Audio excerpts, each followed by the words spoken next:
আসসালামু আলাইকুম শিক্ষার্থীরা, আশা করি সকলে অনেক ভালো আছো, সুস্থ আছো। তো আরেকটি ওয়ান শট ক্লাস নিয়ে আমরা চলে আসলাম। তো আজকে আমরা জীববিজ্ঞানের দশম চ্যাপ্টার সমন্বয়, এই চ্যাপ্টারটা সম্পর্কে ওয়ান শট ক্লাস করব। তো এই চ্যাপ্টারের যে প্রশ্নগুলো আছে সেগুলো আমরা সলভ করব। তার আগে আমরা এই চ্যাপ্টারের বেসিক জিনিসটা একটু বুঝে নেব, ঠিক আছে? তাহলে চলো কথা না বাড়াই আমরা আমাদের ক্লাসে চলে যাই। প্রথমে আমরা একটু বোঝার চেষ্টা করব যে সমন্বয় বলতে অ্যাকচুয়ালি কি বোঝানো হচ্ছে। এই চ্যাপ্টারের যে নাম সমন্বয়, খুবই গুরুত্বপূর্ণ একটা বিষয়। এই সমন্বয়টা কি জিনিস এটা আমরা একটু বোঝার চেষ্টা করব।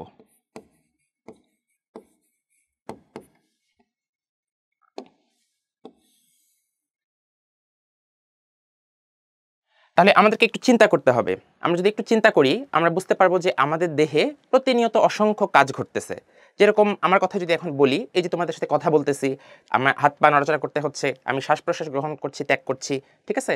এরপরে আমার দেহে রক্ত প্রবাহিত হচ্ছে, তাই না? এছাড়া আমি একটু আগে যে খাবারটা খেয়েছি সেটা কিন্তু আমার দেহের ভেতরে যে পরিপাক হচ্ছে, ঠিক আছে? তাহলে অনেকগুলো কাজকর্ম কিন্তু আমাদের দেহের ভেতরে প্রতিনিয়তই ঘটছে, ঠিক আছে? কিন্তু একটা কাজ অপর কাজকে কিন্তু কখনোই বাধা দিচ্ছে না, বা একটা কাজ অন্য কাজে কোনো ব্যাঘাত সৃষ্টি করছে না। তার মানে অবশ্যই এই প্রত্যেকটা কাজের মধ্যে একটা সুশৃঙ্খল অবস্থা বিরাজ করতেছে।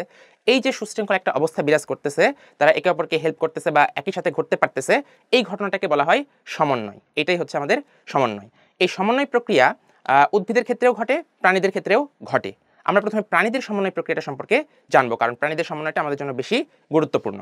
তো প্রাণীতে দুইভাবে সমন্বয় ঘটতে পারে। প্রাণীতে দুইভাবে সমন্বয় ঘটতে পারে।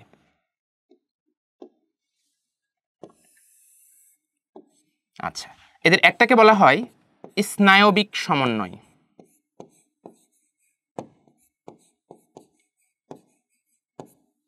আরেক ধরনের সমন্বয় আছে যেটাকে বলা হয় রাসায়নিক সমন্বয়।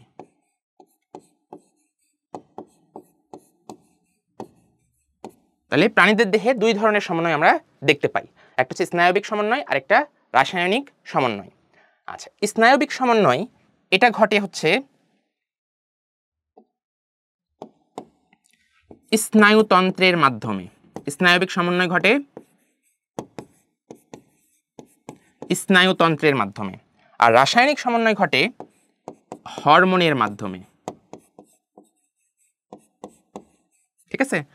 আচ্ছা, তো এই রাসায়নিক সমন্বয় সম্পর্কে আমরা পরে জানবো। আমরা প্রথমে এই স্নায়বিক সমন্বয় সম্পর্কে একটু জানার চেষ্টা করব, একটু বোঝার চেষ্টা করব এখানে অ্যাকচুয়ালি কি ঘটে। তাহলে আমরা বলছি স্নায়বিক সমন্বয় স্নায়ুতন্ত্রের মাধ্যমে ঘটে। তাহলে এই স্নায়ুতন্ত্র জিনিসটা কি, এটা কিভাবে কাজ করে, এটা আমাদের একটু বোঝা প্রয়োজন, তাই না? আচ্ছা, তো এই স্নায়ুতন্ত্র সম্পর্কে বুঝতে গেলে আমাদেরকে একটু স্নায়ুতন্ত্রের ছবি দেখতে হবে। স্নায়ুতন্ত্রের একটা ছবি দেখতে হবে, ঠিক আছে?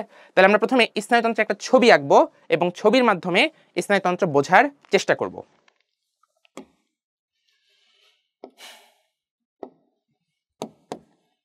আচ্ছা,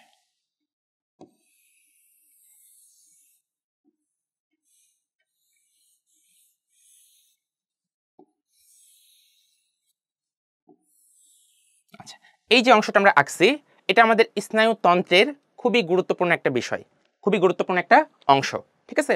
আচ্ছা, তাহলে আমরা কি সম্পর্কে পড়াশোনা করছি এখন? আমরা এখন স্নায়ুতন্ত্র সম্পর্কে পড়াশোনা করছি। স্নায়ুতন্ত্র,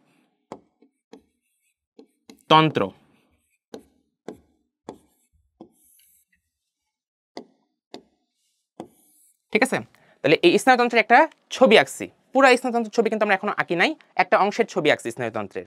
এই যে স্নায়ুতন্ত্র, একটু ছবির দিকে যদি আমরা তাকাই, আমরা দেখতে পাবো এই উপরের যে অংশটা, এই যে এখান থেকে উপরের দিকে যে অংশটা, এই লাইনের উপরের যে অংশ, এই অংশটুকুকে বলা হয়, এই পুরো অংশটাকে বলা হয় মস্তিষ্ক, ঠিক আছে? এই পুরো অংশটাকেই বলা হয় মস্তিষ্ক। আচ্ছা, এবং এর নিচের যে অংশটুকু, এই লাইনের নিচের যে অংশটুকু, এই অংশটুকুকে বলা হয় সুষুম্না কাণ্ড।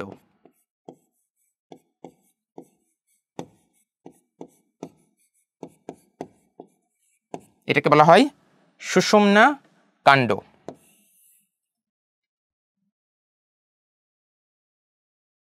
তাহলে অনেকের আবার প্রশ্ন আসতে পারে যে এরকম মস্তিষ্ক তো কখনো দেখি নাই ভাইয়া, তাই না? এরকম মনে হতে পারে। তো এই জন্য আমরা যেটা করব, একটু ব্যাখ্যা করার চেষ্টা করব মস্তিষ্কটা কেন এরকম দেখা যাচ্ছে। তো ধরো যে আমি এইভাবে দাঁড়ায় আছি, এই দিকে তাকায় আছি, তোমরা ওই পাশ থেকে আমাকে দেখতেছো। এবং কি করা হয়েছে, আমার মাথার ঠিক মাঝ বরাবর কেটে ফেলা হয়েছে, এই বরাবর কেটে ফেলা হয়েছে, কেটে এই পাশের যে অংশটা আছে এটা আলাদা করে রাখা হয়েছে অন্য জায়গাতে, বাকি হাফটা, বাকি অংশটা তুমি এই ছবিতে দেখতে পাচ্ছ। তখন দেখতে মস্তিষ্ক যেরকম লাগবে এটা হচ্ছে ঠিক সেরকম একটা মস্তিষ্ক। ঠিক আছে? আচ্ছা, তাহলে এই মস্তিষ্ক কোথায় থাকে এটা আমাদেরকে একটু জানতে হবে, যে মস্তিষ্ক থাকে কোথায়। আমরা হয়তো সবাই জানি আমাদের মস্তিষ্ক থাকে আমাদের মাথার ভেতরে, তাই না? আমাদের মাথার ভেতরে মস্তিষ্ক থাকে, এবং আমাদের মাথার যে অস্থিগুলো আছে, মাথার চাপে শক্ত অস্থি, তাই না? এই অস্থিগুলোকে বলা হয় করোটি। তাহলে আমরা বলতে পারি যে মস্তিষ্ক করোটির ভেতরে সুরক্ষিত আছে, করোটি। ঠিক আছে, মস্তিষ্ক করোটির ভেতরে সুরক্ষিত অবস্থায় আছে। আচ্ছা, তাহলে এই সুষুম্না কাণ্ড কোথায় থাকে? এই সুষুম্না কাণ্ড থাকে আমাদের মেরুদণ্ডের ভেতরে। ঠিক আছে,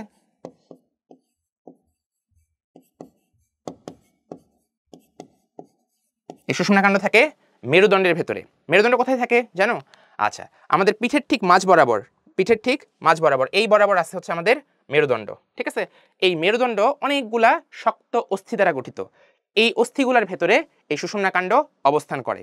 ঠিক আছে, তাহলে এই যে আমাদের মস্তিষ্ক এবং সুষুম্না কাণ্ড, এই দুইটা জিনিস দিয়ে আমাদের স্নায়ুতন্ত্রের খুবই গুরুত্বপূর্ণ একটা পার্ট তৈরি হয়েছে, তাই না?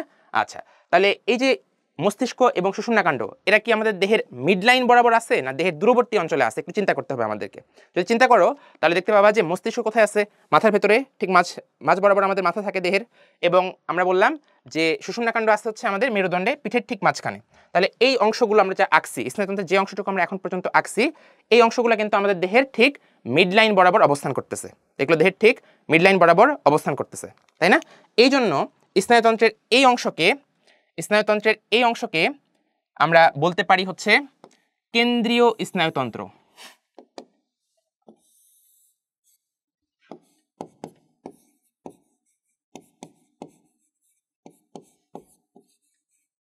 কেন্দ্রীয় স্নায়ুতন্ত্র।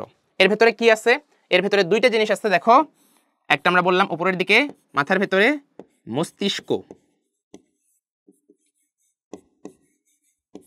ঠিক আছে, এবং মস্তিষ্কের পরে নিচের থেকে আমাদের মেরুদণ্ডের মাঝখানে অবস্থান করতেছে সুষুম্না কাণ্ড।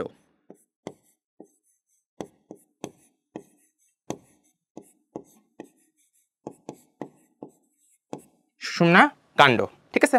তাহলে মস্তিষ্ক এবং সুষুম্না কাণ্ড নিয়ে আমাদের স্নায়ুতন্ত্রের যে অংশটুকু গঠিত, সেই অংশটুকুকে আমরা বলি হচ্ছে কেন্দ্রীয় স্নায়ুতন্ত্র।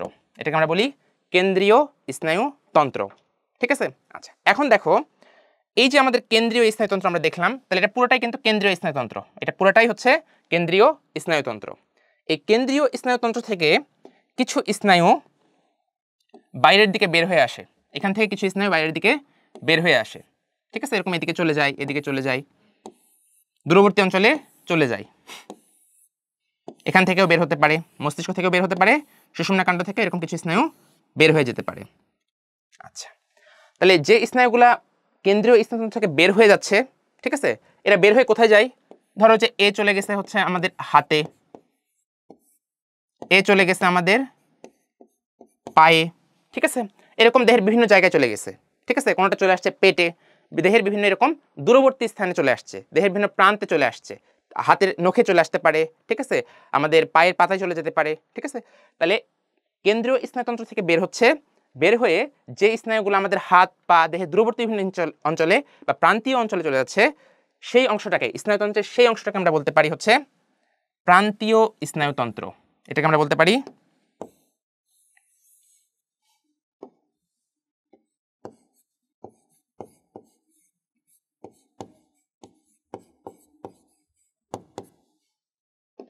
প্রান্তীয় স্নায়ুতন্ত্র, ঠিক আছে। তাহলে দেখো প্রান্তীয় স্নায়ুতন্ত্রের যে স্নায়ুগুলো আছে, এই যে এটা একটা, এটা একটা, এটা একটা, এটা একটা, এটা একটা, এই যে এটা একটা, এটা একটা, তাই না? অনেকগুলো এরকম স্নায়ু আছে প্রান্তীয় স্নায়ুতন্ত্রে। আচ্ছা, তাহলে এই প্রান্তীয় স্নায়ুতন্ত্রের স্নায়ুগুলা আমাদের মস্তিষ্ক থেকেও বের হতে পারে, যে বা করোটি থেকেও বের হতে পারে, এবং সুষুম্না কাণ্ড থেকেও বের হতে পারে, ঠিক আছে। তাহলে প্রান্তীয় যে স্নায়ুগুলো তোমার মস্তিষ্ক থেকে বের হয় বা করোটি থেকে বের হয়, তাদেরকে বলা হয় করোটিক স্নায়ু, তাদেরকে বলা হয় করোটিক স্নায়ু।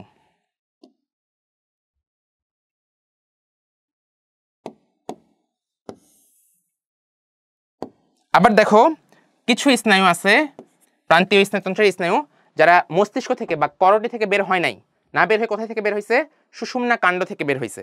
ঠিক আছে, সুষুম্না কাণ্ড থেকে বের হয়েছে, তাদেরকে বলা হয় সুষুম্না স্নায়ু।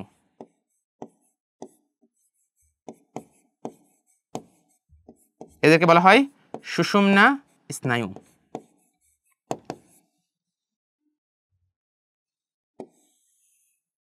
ঠিক আছে, আচ্ছা, তাহলে আমাদের প্রান্তীয় স্নায়ুতন্ত্রও দুই ধরনের হতে পারে মেইনলি।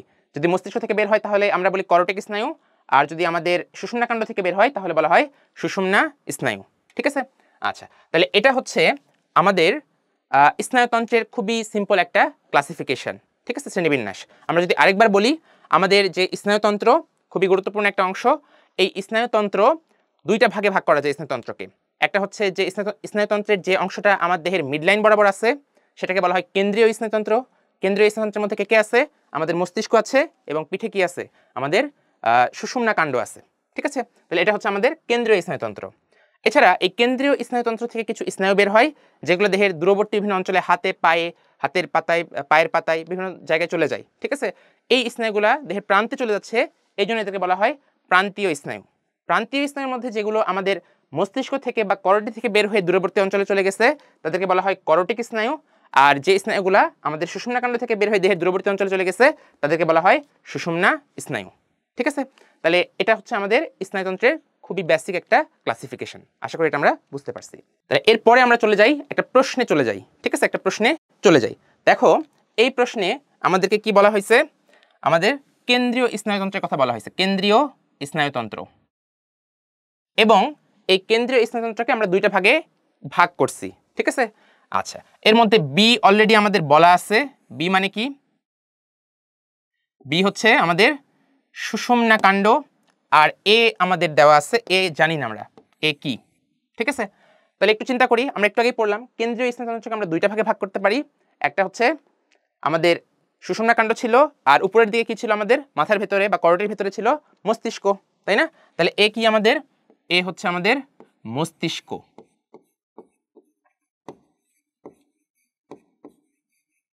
এ হচ্ছে আমাদের মস্তিষ্ক।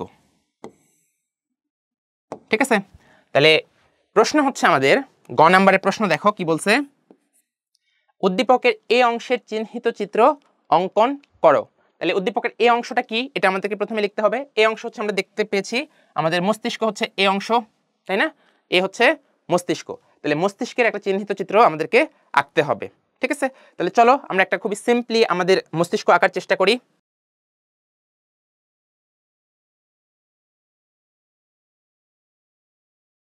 আচ্ছা, তাহলে খুব বেশি জটিল করার কিন্তু কিছু নেই। আমাদের বইয়ে অনেক জটিল ছবি আছে, আমাদের এত জটিল করে আঁকার কোনো কিছু নেই। আমরা এভাবে একটা মস্তিষ্ক কিন্তু ইজিলি আঁকতে পারি। ঠিক আছে, এভাবে আমরা একটা মস্তিষ্ক আঁকতে পারি। আচ্ছা, তাহলে আমরা এর আগের ছবি তো দেখছিলাম মস্তিষ্ক, এই পর্যন্ত হচ্ছে আমাদের মস্তিষ্ক। ঠিক আছে, এই উপরে হচ্ছে আমাদের মস্তিষ্ক, আর নিচের অংশটা কি ছিল আমাদের? নিচের অংশটা ছিল সুষুম্না কাণ্ড, তাই না? আচ্ছা, তাহলে উপরের অংশটা হচ্ছে আমাদের মস্তিষ্ক। এই মস্তিষ্ককে আবার তিনটা ভাগে ভাগ করা যায়। মস্তিষ্ককে কয়টা ভাগে ভাগ করা যায়? তিনটা ভাগে ভাগ করা যায়। ঠিক আছে, এর মধ্যে প্রথম যে অংশটা এই পর্যন্ত অংশ, ঠিক আছে, এই অংশটাকে বলা হয় মস্তিষ্কের অগ্র মস্তিষ্ক। ঠিক আছে, এটা হচ্ছে অগ্র মস্তিষ্ক। এরপরে দেখো মাঝে খুবই ছোট একটা এরিয়া আছে, এই যে এখান থেকে শুরু করে এই পর্যন্ত এই অংশটুকু। ঠিক আছে, এই অংশটুকুকে বলা হয় মধ্য মস্তিষ্ক। ঠিক আছে, এটাকে বলা হয় মধ্য মস্তিষ্ক। এর পরের বাকি যে অংশটুকু, এটা কি হবে তাহলে? এর পরের অংশটা আমরা বুঝতেই পারতেছি, এটা হবে আমাদের পশ্চাৎ মস্তিষ্ক। ঠিক আছে, এই অংশটুকু পশ্চাৎ মস্তিষ্ক। ঠিক আছে, তাহলে আমাদের মস্তিষ্ককে আবার কয়টা ভাগে ভাগ করা যায়? তিনটা ভাগে ভাগ করা যায়। কি কি ভাগে ভাগ করা যায় আমরা একটু দেখি। প্রথমে হচ্ছে আমাদের অগ্র মস্তিষ্ক, এরপরে মধ্য মস্তিষ্ক, এবং শেষে হচ্ছে পশ্চাৎ মস্তিষ্ক। ঠিক আছে, তাহলে আমাদের মস্তিষ্ককে আমরা আবার তিনটা ভাগে ভাগ করতে পারতেছি, অগ্র মস্তিষ্ক, মধ্য মস্তিষ্ক এবং পশ্চাৎ মস্তিষ্ক। এই অগ্র মস্তিষ্কের আবার 3টা পার্ট আছে, অগ্র মস্তিষ্কে আবার আলাদা 3টা ভাগে ভাগ করা যায়, ঠিক আছে? অগ্র মস্তিষ্কের মাঝখানে এরকম একটা ডিমের মতো অংশ থাকে, ঠিক আছে? এরকম একটা অংশ থাকে, এই অংশটাকে বলা হয় থ্যালামাস। এটাকে কি বলা হয়? এটাকে বলা হয় থ্যালামাস,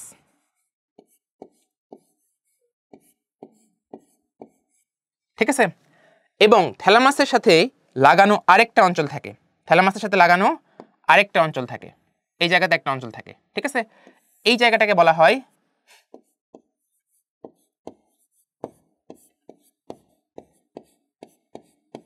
হাইপোথ্যালামাস, ঠিক আছে? থ্যালামাসের সাথে লেগে আছে, থ্যালামাসের নিচে আছে, এই জন্য বলা হচ্ছে এই জায়গাটাকে হাইপোথ্যালামাস। হাইপো মানে মনে রাখবা, হাইপো মানে কি? নিচে, হাইপো মানে হচ্ছে নিচে বোঝাচ্ছে, ঠিক আছে? এটা হচ্ছে হাইপোথ্যালামাস। আচ্ছা, এছাড়া দেখো এটা থ্যালামাস, এটা হাইপোথ্যালামাস, এছাড়া মস্তিষ্কের একটা বড় অঞ্চল আছে, তাই না? এটা ছাড়াও, এগুলো ছাড়াও মস্তিষ্কের একটা বড় অঞ্চল আছে, ঠিক আছে? এই যে বড় একটা অঞ্চল, অগ্র মস্তিষ্কের বাকি যে অংশটা, এই পুরো অঞ্চলটাকে, এটাকে বলা হয় সেরেব্রাম।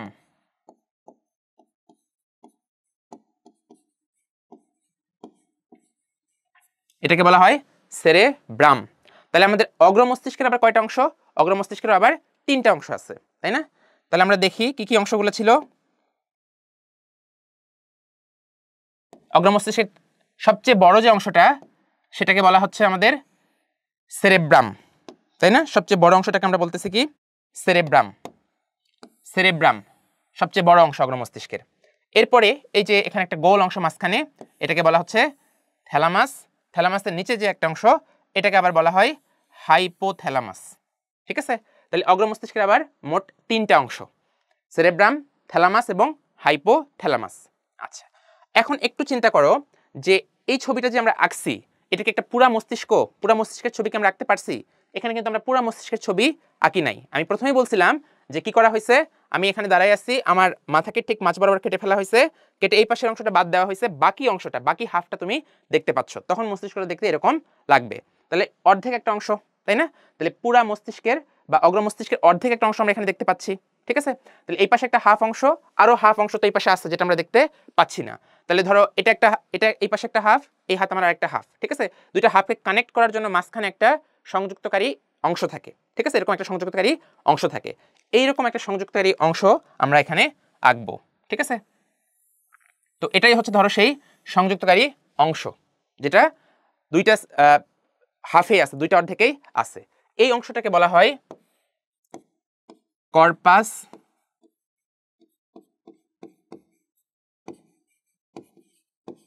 ক্যালোসাম, ঠিক আছে? এই নামটা একটু মনে রাখবা, এটাকে বলা হয় কর্পাস ক্যালোসাম, ঠিক আছে? এই অংশটার নাম হচ্ছে কর্পাস ক্যালোসাম। তাহলে কর্পাস ক্যালোসাম কি জিনিস?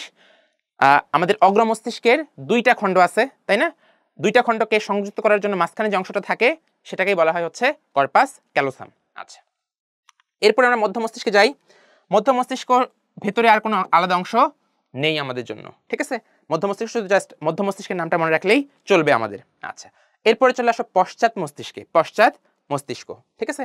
পশ্চাৎ মস্তিষ্কে আবারও 3টা অংশ আছে। পশ্চাৎ মস্তিষ্কের আবার কয়টা অংশ আছে? 3টা অংশ আছে, তাই না? কি কি অংশ আছে একটু দেখার চেষ্টা করি আমরা। উপরের দিকে, আচ্ছা, এই উপরের যে অংশটুকু, উপরের যে অংশটুকু, এই যে এই অংশটুকু, ঠিক আছে?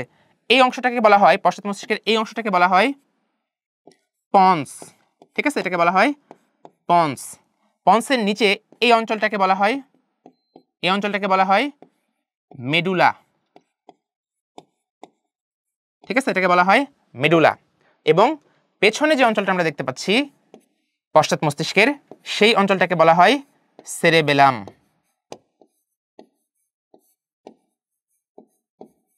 ঠিক আছে? এটা হচ্ছে সেরেবেলাম। তাহলে আমাদের পশ্চাৎ মস্তিষ্কেরও 3টা অংশ আছে। একটা হচ্ছে আমাদের পন্স, এরপরে আছে হচ্ছে আমাদের মেডুলা, এবং পেছনের দিকে কি আছে দেখো, সেরেবেলাম। পেছনের দিকে আছে হচ্ছে সেরেবেলাম।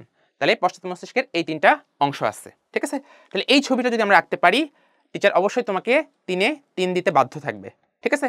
তো আশা করি আমরা এটা একটু প্র্যাকটিস করবো, অবশ্যই প্র্যাকটিস করতে হবে, প্র্যাকটিস না করলে কিন্তু তুমি আঁকতে পারবা না, ঠিক আছে? তাহলে অবশ্যই প্র্যাকটিস করতে হবে এবং প্র্যাকটিস করলে তুমি ইনশাআল্লাহ এটা ভালোভাবে অ্যান্সার করতে পারবা। আচ্ছা, তাহলে নেক্সট প্রশ্নে আমরা চলে যাই। আচ্ছা, দেখো একই রকম সিমিলার টাইপ অফ প্রশ্ন আমরা দেখতে পাচ্ছি আবারও। এখানে কি বলছে, এখানে আমাদের এস দেওয়া আছে, এস, এস কি জিনিস আমরা জানি না, ঠিক আছে? কিন্তু এস কে আবার দুইটা ভাগে ভাগ করা যায়, এস কে দুইটা ভাগে ভাগ করা যায়। কি কি ভাগে ভাগ করা যায়? একটা হচ্ছে আমাদের কেন্দ্রীয় স্নায়ুতন্ত্র, আরেকটা হচ্ছে প্রান্তীয় স্নায়ুতন্ত্র। এস কে এই দুইটা ভাগে আমরা ভাগ করতে পারতেছি। তার মানে এস কি আমরা আগের আলোচনা থেকেই বুঝতে পারবো, এস হচ্ছে আমাদের এখানে স্নায়ুতন্ত্রকে নির্দেশ করতেছে, এস স্নায়ুতন্ত্রকে নির্দেশ করতেছে, ঠিক আছে? এস হচ্ছে আমাদের স্নায়ুতন্ত্র। আচ্ছা, এছাড়া আমরা যদি নিচের দিকে দেখি, এই কেন্দ্রীয় স্নায়ুতন্ত্রের আবার দুইটা অংশের কথা বলছে এখানে, তাই না? একটা হচ্ছে মস্তিষ্ক, আর 2 নাম্বার যে অংশ এটা হচ্ছে জানি না আমরা কি বলছে এটাকে, এম, এম কে জিনিস আমাদেরকে খুঁজে বের করতে হবে, তাই না? আচ্ছা, তাহলে আমরা একটু আগেই দেখছিলাম, আমরা একটু দেখে আসি আগের ছবি। আমাদের কেন্দ্রীয় স্নায়ুতন্ত্র এটাকে আমরা দুইটা ভাগে ভাগ করছিলাম একটু আগে, তাই না? এবং এটাকে দুইটা ভাগে ভাগ করার পর কি পাইছিলাম, মস্তিষ্ক আর একটা হচ্ছে সুষুম্না কাণ্ড, তাই না? দুইটা জিনিস পাইছিলাম। তাহলে এই কেন্দ্রীয় স্নায়ুতন্ত্রের একটা অংশ এখানে দেওয়া আছে যেটা হচ্ছে মস্তিষ্ক, আরেকটা তাহলে কি হবে, সুষুম্না কাণ্ড হবে,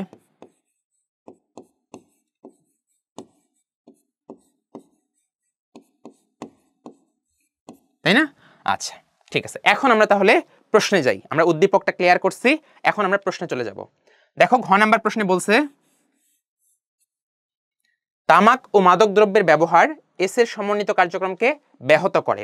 এস মানে কি আমাদের, এস হচ্ছে আমাদের স্নায়ুতন্ত্র, ঠিক আছে? এস হচ্ছে আমাদের স্নায়ুতন্ত্র।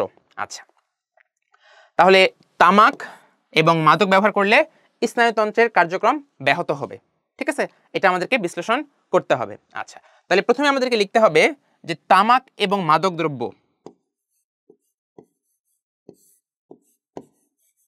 তামাক বা যে কোনো মাদক দ্রব্য,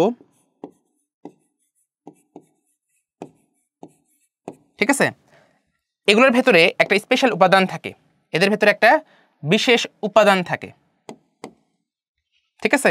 এদের ভেতরে একটা উপাদান থাকে, কি থাকে এদের ভেতরে? এদের ভেতরে নিকোটিন থাকে, নিকোটিন,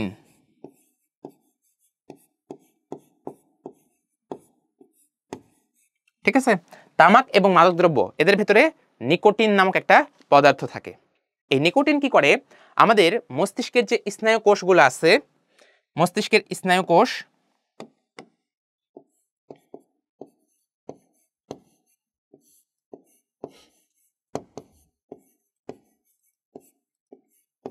এই স্নায়ু কোষগুলোকে প্রথমে উদ্দীপিত করে, স্নায়ু কোষগুলোকে কি করে, উদ্দীপিত করে,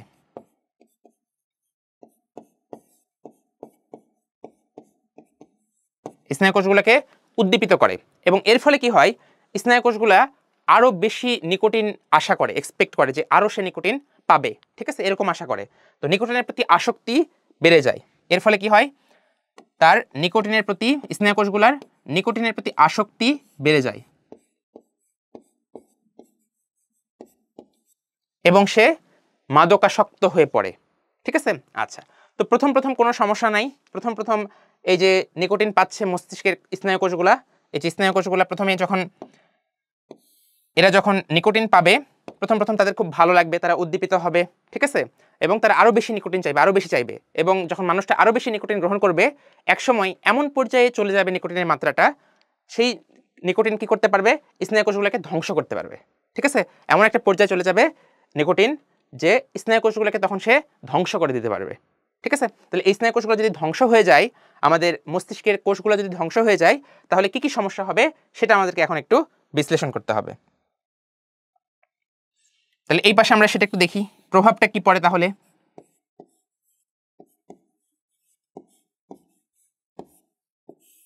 কি প্রভাব পড়বে? আচ্ছা, তাহলে প্রথম কথা হচ্ছে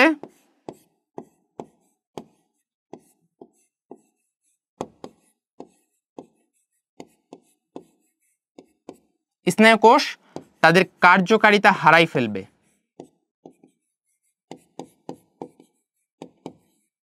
কার্যকারিতা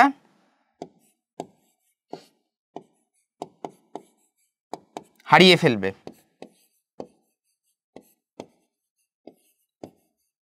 আচ্ছা, আমাদের মস্তিষ্কের স্নায়ুকোষ যদি কার্যকারিতা হারিয়ে ফেলে তাহলে আমরা কি ঠিকভাবে চিন্তা ভাবনা করতে পারবো? আমরা কিন্তু চিন্তা করতে পারবো না। আমাদের চিন্তা শক্তি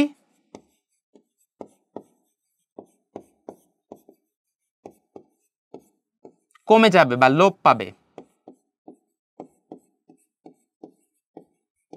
আচ্ছা, আমাদের চিন্তা শক্তি যদি কমে যায়, ঠিক আছে, আমাদের চিন্তা শক্তি যদি লোপ পায় তাহলে কি আমরা কোনো কাজে মনোযোগ দিতে পারবো, পড়াশোনা করতে পারবো, পড়াশোনা করতে ইচ্ছা করবে? কিন্তু এটা কিন্তু পসিবল হবে না তখন, তাই না? তাহলে চিন্তা শক্তি কমে যাওয়ার ফলে আমাদের আবার কি হবে? কাজে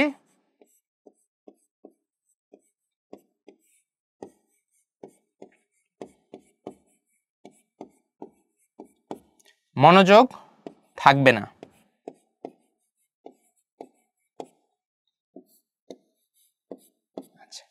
এরপরে আর কি হতে পারে? একসময় স্নায়ুকোষগুলো এত বেশি ক্ষতিগ্রস্ত হবে যে তারা আর ভালো মতো ফাংশনই করতে পারবে না, একেবারেই ফাংশন করতে পারবে না, এবং দেহে আমাদের কাঁপুনি তৈরি করবে, ঠিক আছে, কাঁপুনি সৃষ্টি করতে পারে।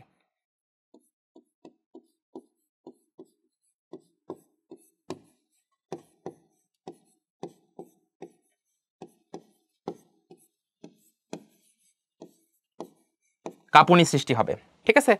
এবং যখন এরকম প্রত্যেক দিন সে মাদকের জন্য উদ্গ্রীব হয়ে যাবে, আরো বেশি মাদক চাইবে, আরো বেশি নিকোটিন চাইবে, তখন কি হবে? একসময় এক মানুষের মাদক কেনার সামর্থ্য আর থাকবে না, তার টাকা শেষ হয়ে যাবে, তাই না?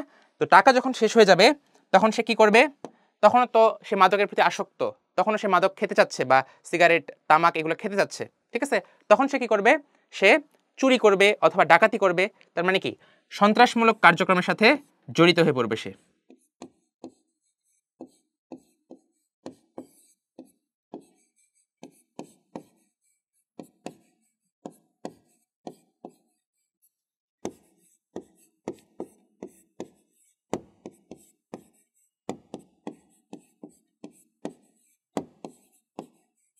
সন্ত্রাসী কার্যক্রমে জড়িয়ে পড়বে, ঠিক আছে। তাহলে এই ঘটনাগুলো কিন্তু আমাদের ঘটবে, ঠিক আছে। এটাই হচ্ছে আমাদের মাদকের প্রভাব আমাদের জীবনে কি হতে পারে সেটা, ঠিক আছে। তাহলে আমরা যদি একটু প্রশ্নটা রিভিউ করি, আমাদেরকে চেয়েছিল যে তামাক এবং মাদকদ্রব্যের ব্যবহার এস এর সমন্বিত কার্যক্রম। এস মানে হচ্ছে আমাদের কেন্দ্রীয় স্নায়ুতন্ত্র। এস মানে হচ্ছে স্নায়ুতন্ত্র, কেন্দ্রীয় হতে পারে, প্রান্তীয় হতে পারে। স্নায়ুতন্ত্রের কার্যক্রমকে কিভাবে বাধাগ্রস্ত করে এটা সম্পর্কে আলোচনা করতে হবে, ঠিক আছে। আচ্ছা, তাহলে আমরা বলছিলাম তামাক এবং মাদকের ভেতরে একটা স্পেশাল উপাদান থাকে যেটাকে বলা হয় নিকোটিন, তাই না? এটাকে কি বলা হয়? নিকোটিন। এই নিকোটিন কি করে? প্রথমের দিকে স্নায়ুকোষগুলোকে উদ্দীপিত করে এবং স্নায়ুকোষগুলো আরো বেশি আমাদের হচ্ছে নিকোটিন আশা করে। তখন মানুষটা আরো বেশি নিকোটিন খায় বা তামাক মাদকদ্রব্য খায়, ঠিক আছে। আচ্ছা, এক সময় কি হয়? এত বেশি নিকোটিন চলে আসে দেহে যে এই নিকোটিন তখন আমাদের স্নায়ুকোষগুলোকে নষ্ট করে, মেরে ফেলে, ঠিক আছে। এর ফলে কি হয়? স্নায়ুকোষগুলো তাদের কাজ করার শক্তি হারায় ফেলে। তাদের স্নায়ুকোষ যদি কাজ করতে না পারে, আমাদের ব্রেন চিন্তা করতে পারবে না, চিন্তা শক্তি কমে যায়। চিন্তা শক্তি কমে গেলে কি হয়? আমরা কাজে মনোযোগ দিতে পারি না, আমাদের পড়াশোনা ব্যাহত হয়, ঠিক আছে। এবং কি হয়? অনেক সময় এত বেশি স্নায়ুকোষ ক্ষতিগ্রস্ত হয় যে দেহে কাঁপুনি তৈরি করতে পারে, ঠিক আছে। এবং যে ব্যক্তিটা মাদক খাচ্ছে প্রত্যেকদিন, সে কিন্তু টাকার জন্য চুরি বা হচ্ছে ডাকাতি এরকম বিভিন্ন সন্ত্রাসীমূলক কার্যক্রমে জড়িয়ে পড়তে পারে, ঠিক আছে। এটাই তাহলে হচ্ছে আমাদের মাদকের প্রভাব। আচ্ছা, নেক্সট প্রশ্নে আমরা চলে যাই। নেক্সট প্রশ্ন। আচ্ছা, তাহলে দেখো এখানে একটা কোষ আমরা দেখতে পাচ্ছি, এখানে একটা কোষ দেখতে পাচ্ছি। এই কোষটার নাম কি? এই কোষটা হচ্ছে নিউরন কোষ, ঠিক আছে। এটা হচ্ছে একটা নিউরন কোষ। আচ্ছা, তাহলে আমরা এই নিউরন সম্পর্কে একটু আলোচনা করব, নিউরন সম্পর্কে একটু পড়াশোনা করব। আচ্ছা, নিউরনের গঠন কেমন এটা আমরা প্রথমে একটু দেখার চেষ্টা করব, নিউরনটা দেখতে কেমন, ঠিক আছে। আচ্ছা, তাহলে নিউরন কি জিনিস এটা আমরা প্রথমে একটু বলি। নিউরন হচ্ছে আমাদের স্নায়ুতন্ত্রের গাঠনিক এবং কাজের একক, ঠিক আছে। আমাদের পুরো দেহই কিন্তু কোষ দ্বারা গঠিত, তাই না? আমাদের দেহের গাঠনিক একক আমরা বলি হচ্ছে কোষ। কিন্তু স্নায়ুতন্ত্রের যে কোষগুলো আছে, স্নায়ুতন্ত্রের ক্ষেত্রে যে কোষগুলো আছে, এই কোষগুলো একটু স্পেশাল প্রকৃতির, নরমাল কোষের মতো না। এই কোষগুলো একটু আলাদা রকমের, ঠিক আছে। তাহলে স্নায়ুতন্ত্রের স্পেশাল যে কোষগুলো আছে, এই কোষগুলোকেই বলা হয় হচ্ছে নিউরন। এই কোষগুলোকে বলা হয় নিউরন।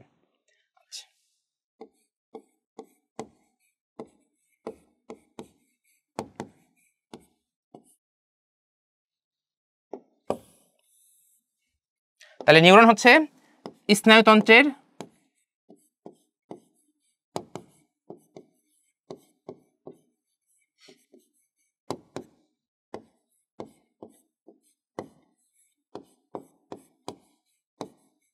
গাঠনিক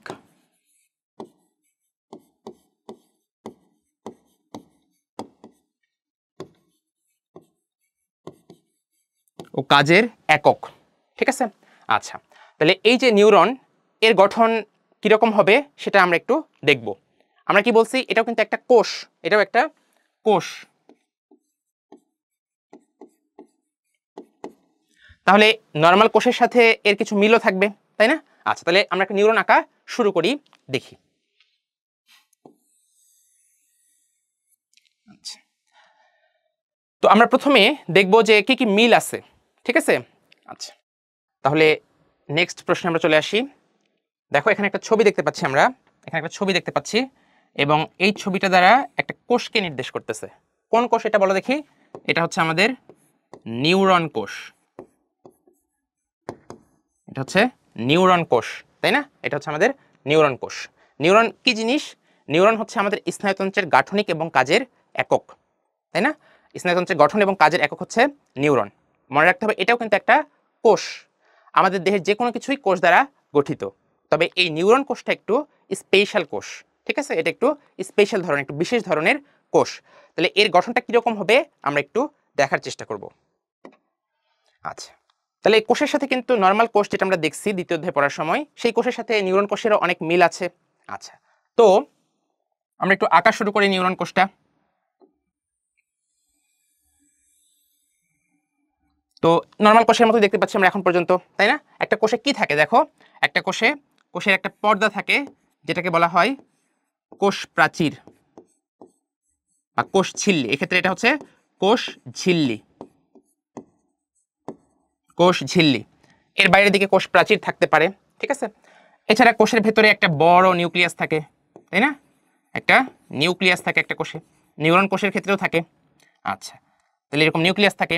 এছাড়া কোষে কি সাইটোপ্লাজম থাকে, এখানেও সাইটোপ্লাজম আছে। এছাড়া সাইটোপ্লাজমের ভেতরে কি জিনিস থাকে, শক্তি উৎপাদন করার জন্য একটা অঙ্গাণু থাকে যেটার নাম হচ্ছে মাইটোকন্ড্রিয়া। তাহলে নিউরনের মধ্যেও সেই মাইটোকন্ড্রিয়া আছে। এছাড়া একটা কোষে কি থাকতে পারে, গোলজি বডি থাকতে পারে, এরকম গোলজি বডি থাকতে পারে। তাহলে আমাদের এই নিউরনের ভেতরেও কিন্তু এরকম গোলজি বডি আছে। ঠিক আছে, তবে নিউরনের এই যে অংশটা, এর ভেতরে একটা স্পেশাল অংশ থাকে, স্পেশাল কিছু দানা থাকে। এর ভেতরে আবার কিছু স্পেশাল দানা থাকে, এরকম কিছু দানা থাকে।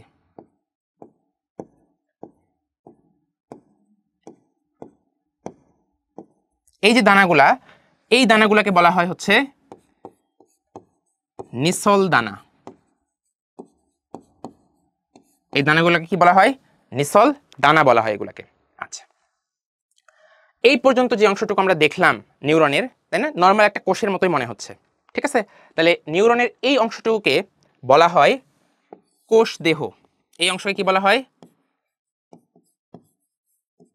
কোষ দেহ।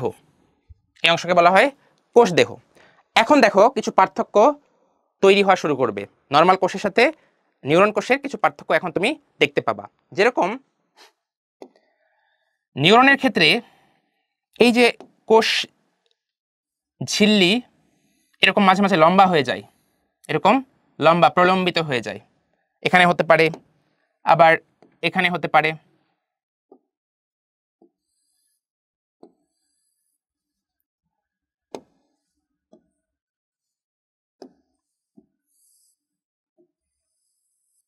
এই পাশে হতে পারে।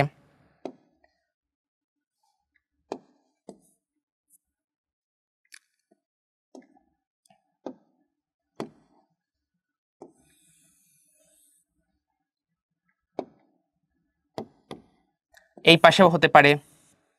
তাহলে এরকম কিছু লম্বা হওয়া অংশ, প্রলম্বিত অংশ আমরা দেখতে পাই। ঠিক আছে, তাহলে এই কোষ দেহ থেকে যে অংশগুলো বাইরের দিকে বের হয়ে যাচ্ছে নিউরনের, এগুলোকে বলা হয় প্রলম্বিত অংশ।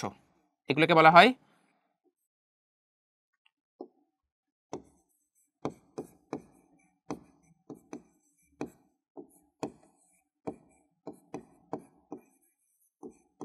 প্রলম্বিত অংশ। তাহলে এই যে এটা একটা প্রলম্বিত অংশ, এটা আরেকটা প্রলম্বিত অংশ, এই পাশে এটা আরেকটা প্রলম্বিত অংশ। আচ্ছা, এই যে প্রলম্বিত অংশ, এগুলো দেখো ছোট ছোট প্রলম্বিত অংশ, তাই না? এই প্রলম্বিত অংশগুলো অনেক ছোট ছোট, এইগুলোকে বলা হয় ডেনড্রাইট। এই প্রলম্বিত অংশগুলোকে বলা হয় ডেনড্রাইট, এগুলোকে বলা হয় ডেনড্রাইট। এছাড়া আরেকটা প্রলম্বিত অংশ আছে, সেটা কোথায় থাকে? এটা নিচের দিকে থাকে, এরকম নিচের দিকে একটা প্রলম্বিত অংশ থাকে, যেটা অনেক দূর পর্যন্ত নিচে চলে যায়, অনেক লম্বা হয়, ঠিক আছে? এরকম আরেকটা প্রলম্বিত অংশ থাকে। এই যে লম্বা প্রলম্বিত অংশ, এই প্রলম্বিত অংশ এটাও কিন্তু একটা প্রলম্বিত অংশ, ঠিক আছে? কিন্তু অনেক লম্বা একটা প্রলম্বিত অংশ। এই প্রলম্বিত অংশটাকে বলা হয় অ্যাক্সন, এটার নাম হচ্ছে অ্যাক্সন, এটা হচ্ছে অ্যাক্সন। আচ্ছা, এই অ্যাক্সনের আবার আবরণী থাকে, অ্যাক্সনের আবার কি থাকে? আবরণী থাকে। প্রথম যে আবরণীটা থাকে, এরকম একটা আবরণী থাকে, এর চারদিকে এরকম আবরণী থাকে, এরকম আবরণী থাকে। এই আবরণীটাকে বলা হয়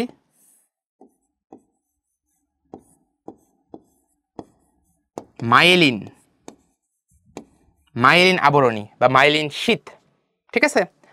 একটু খেয়াল করলে দেখবা এই মাইলিন শীথ কিন্তু কন্টিনিউয়াসলি তৈরি হয়েছে এরকম না, মাঝে মাঝে দেখো কিছু গ্যাপ আছে, এখানে গ্যাপ আছে, এই পাশে গ্যাপ আছে, এই পাশে গ্যাপ আছে, এই পাশে গ্যাপ আছে, ঠিক আছে? তাহলে এটা হচ্ছে আমাদের মাইলিন আবরণী।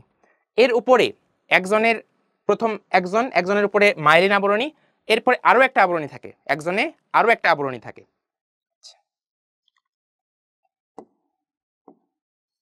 ধরো এটা হচ্ছে সেই আবরণী, এই আবরণীর নাম হচ্ছে নিউরিলেমা,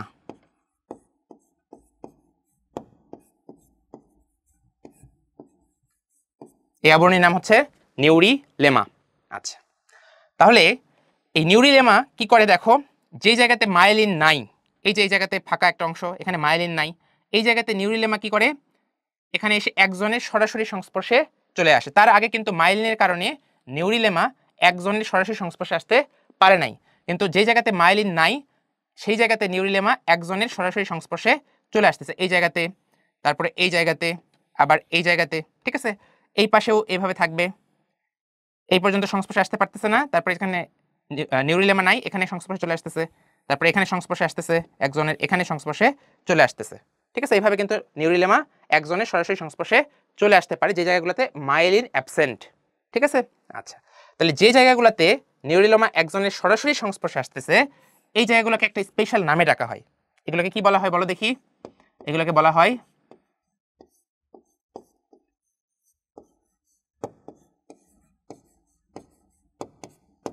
র্যানভিয়ারের পর্ব, ঠিক আছে? এগুলোকে বলা হয় র্যানভিয়ারের পর্ব বা নোড অফ র্যানভিয়ার, ঠিক আছে? আচ্ছা, এছাড়া আমাদের একজনের নিচের দিক থেকে, এরকম নিচের দিক থেকে কিছু অংশ বাইরে বের হয়ে যায়, ঠিক আছে? এরকম কিছু অংশ বাইরের দিকে বের হয়ে যায়, ঠিক আছে? এই অংশগুলোকে বলা হয় একজন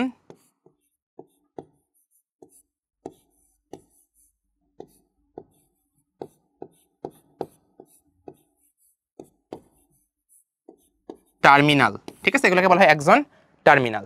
তাহলে এটা হচ্ছে আমাদের একটা নিউরনের ছবি, অনেক বড় একটা নিউরন, তাই না? আচ্ছা, তাহলে নিউরনের দেহকে আমরা প্রধানত দুইটা ভাগে ভাগ করতে পারি, নিউরন কোষটাকে দুইটা অংশে ভাগ করতে পারি। একটা হচ্ছে এদের কোষ দেহ, এক নাম্বার হচ্ছে কোষ দেহ, আর দুই নাম্বার হচ্ছে প্রলম্বিত অংশ, দুই নাম্বার হচ্ছে প্রলম্বিত অংশ। এই প্রলম্বিত অংশগুলো আবার দুই রকম হতে পারে, যেগুলো ছোট ছোট প্রলম্বিত অংশ, হচ্ছে এটা, এইটা, এইটা, এইটা, এই ছোট ছোট প্রলম্বিত অংশ, এগুলোকে বলা হয় কি ডেনড্রাইট। আর লম্বা একটা প্রলম্বিত অংশ নিচে থেকে চলে গেছে, এই লম্বা প্রলম্বিত অংশটাকে বলা হয় অ্যাক্সন, ঠিক আছে? আচ্ছা, তাহলে এটাই হচ্ছে আমাদের নিউরনের গঠন, ঠিক আছে? আচ্ছা, এখানে একটু খেয়াল রাখতে হবে, এই যে ডেনড্রাইট, এটা আমরা একটু পরে আবার পাবো। ডেনড্রাইট, ডেনড্রাইট কি জিনিস? এই যে এগুলো ডেনড্রাইট, ছোট ছোট প্রলম্বিত অংশ, ডেনড্রাইট। এবং একজনের শেষে কি আছে দেখো, একজন টার্মিনাল, একজন টার্মিনাল, ঠিক আছে? এই অংশগুলোকে আমরা কি বলতেছি? একজন টার্মিনাল, একজনের শেষ প্রান্তে অবস্থান করতেছে, ঠিক আছে? তাহলে মনে রাখবা, একটা নিউরনের শুরুতে মাথার দিকে কি থাকে? ডেনড্রাইট থাকে, এবং নিচের দিকে পায়ের দিকে কি থাকে? এরকম একজন টার্মিনাল থাকে, ঠিক আছে? এই কথাটা মনে রাখা আমাদের জন্য গুরুত্বপূর্ণ। আচ্ছা, তাহলে এরপরে আমরা আসি এই প্রশ্নটা সলভ করার জন্য। মানবদেহে উদ্দীপনা তৈরিতে চিত্রে এ চিহ্নিত অংশটির ভূমিকা ব্যাখ্যা করো। এ চিহ্নিত অংশ, এখানে দেখো এ কোন অংশটাকে বোঝাইছে? এ হচ্ছে কোষ দেহ, তাই না?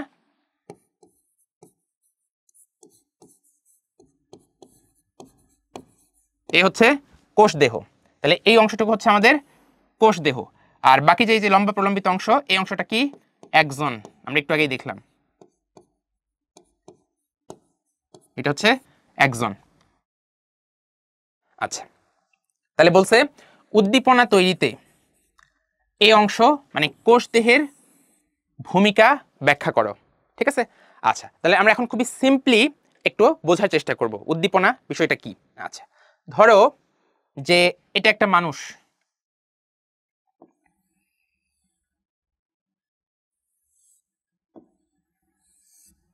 মানুষের মতো মনে নাও হতে পারে, তবে একটু ধরে নিতে হবে, ঠিক আছে?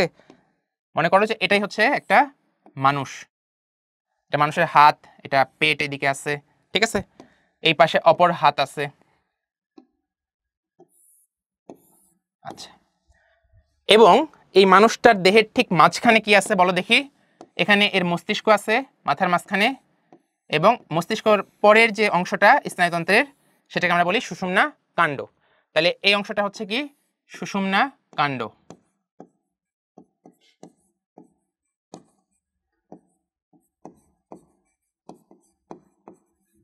আর উপরের অংশটা হচ্ছে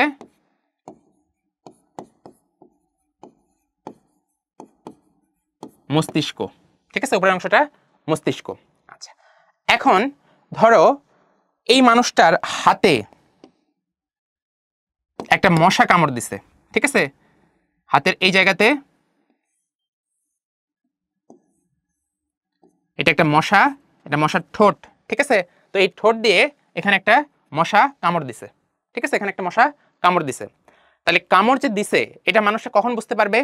কামড় দিলেই কিন্তু হবে না, এই যে কামড়ের উদ্দীপনা একটা সিগন্যাল, এটা এখান থেকে আমাদের কেন্দ্রীয় স্নায়ুতন্ত্রে যেতে হবে, ঠিক আছে?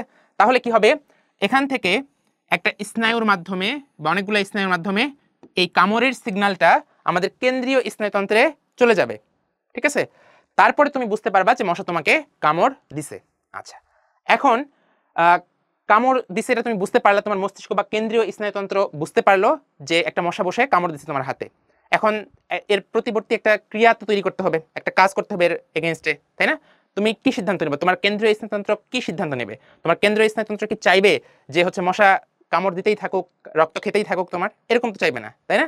তোমার কেন্দ্রীয় স্নায়ুতন্ত্র চাইবে মশাটাকে দ্রুত তাড়িয়ে দিতে বা মশাটাকে মেরে ফেলতে, ঠিক আছে? আচ্ছা, এই জন্য আরেকটা সিগন্যাল আসবে এখান থেকে, আরেকটা সিগন্যাল চলে আসবে এখানে হাতের পেশিতে, আরেকটা সিগন্যাল চলে আসবে। কি বলে দিবে?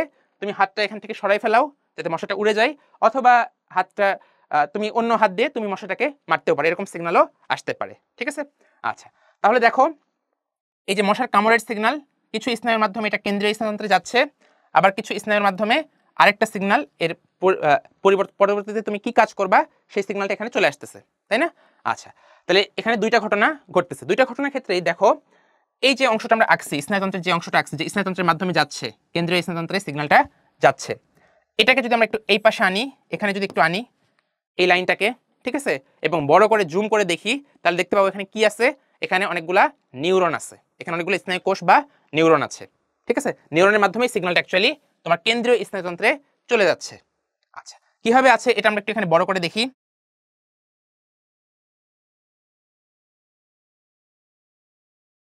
ধরো এটা হচ্ছে তোমার নিউরনের কোষ দেহ, এখানে একটা নিউরন আছে, এই নিউরনের কোষ দেহ এটা, এবং এই পাশে কি আছে? একজন, ঠিক আছে? কোষ দেহ এবং একজন, এবং একজনের শেষে কি আছে? একজন টার্মিনাল আছে। আর মাথার দিকে কি থাকে আমরা বলছিলাম একটু আগেই, মাথার দিকে থাকে হচ্ছে প্রলম্বিত অংশ। তো আমরা ধরে নিলাম এগুলো হচ্ছে প্রলম্বিত অংশ, ঠিক আছে? আচ্ছা, তাহলে এই যে কোষ দেহ, কোষ দেহ কিন্তু সিগন্যালটা প্রথমে মশার কামড়ের সিগন্যালটা প্রথমে উপলব্ধি করতে পারবে, ঠিক আছে? উপলব্ধি করতে পারলেই তো হবে না, এটা তোমার কোথায় নিয়ে যেতে হবে? কেন্দ্রীয় স্নায়ুতন্ত্রে নিয়ে যেতে হবে, তাই না? এই জন্য এর পাশে আরেকটা নিউরন আছে, এর পাশে আরো একটা নিউরন আছে, এখানে আরেকটা নিউরন আছে। তো এটা পরের নিউরনের কোষ দেহ, এটা কোষ দেহ, আর এই পাশে কি আছে? একজন, ঠিক আছে? একজন, এবং একজন টার্মিনাল। আর মাথার দিকে কি থাকে আমরা বলছিলাম? মাথার দিকে থাকে হচ্ছে এরকম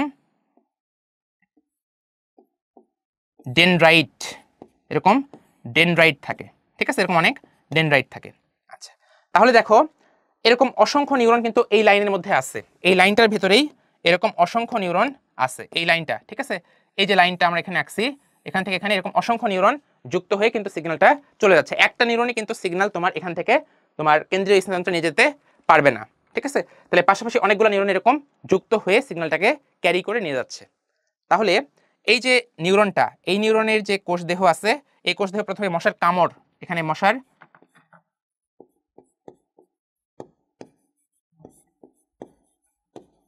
কামড়ের উদ্দীপনা গ্রহণ করতেছে। গ্রহণ করার পরে কি করতেছে, এই নিউরন থেকে তার পাশে যে আরেকটা নিউরন আছে সেই নিউরনে সিগন্যালটা পাঠাই দিচ্ছে, ঠিক আছে, সিগন্যালটা পাশের নিউরনে পাঠাই দিচ্ছে। আচ্ছা, এবং এখানে কে পাশের নিউরন, পাশাপাশি দুইটা নিউরন কিভাবে যুক্ত হচ্ছে, দেখো আগের যে নিউরন সেই নিউরনের এই অংশটাকে আমরা কি বলছিলাম, এটা হচ্ছে অ্যাক্সন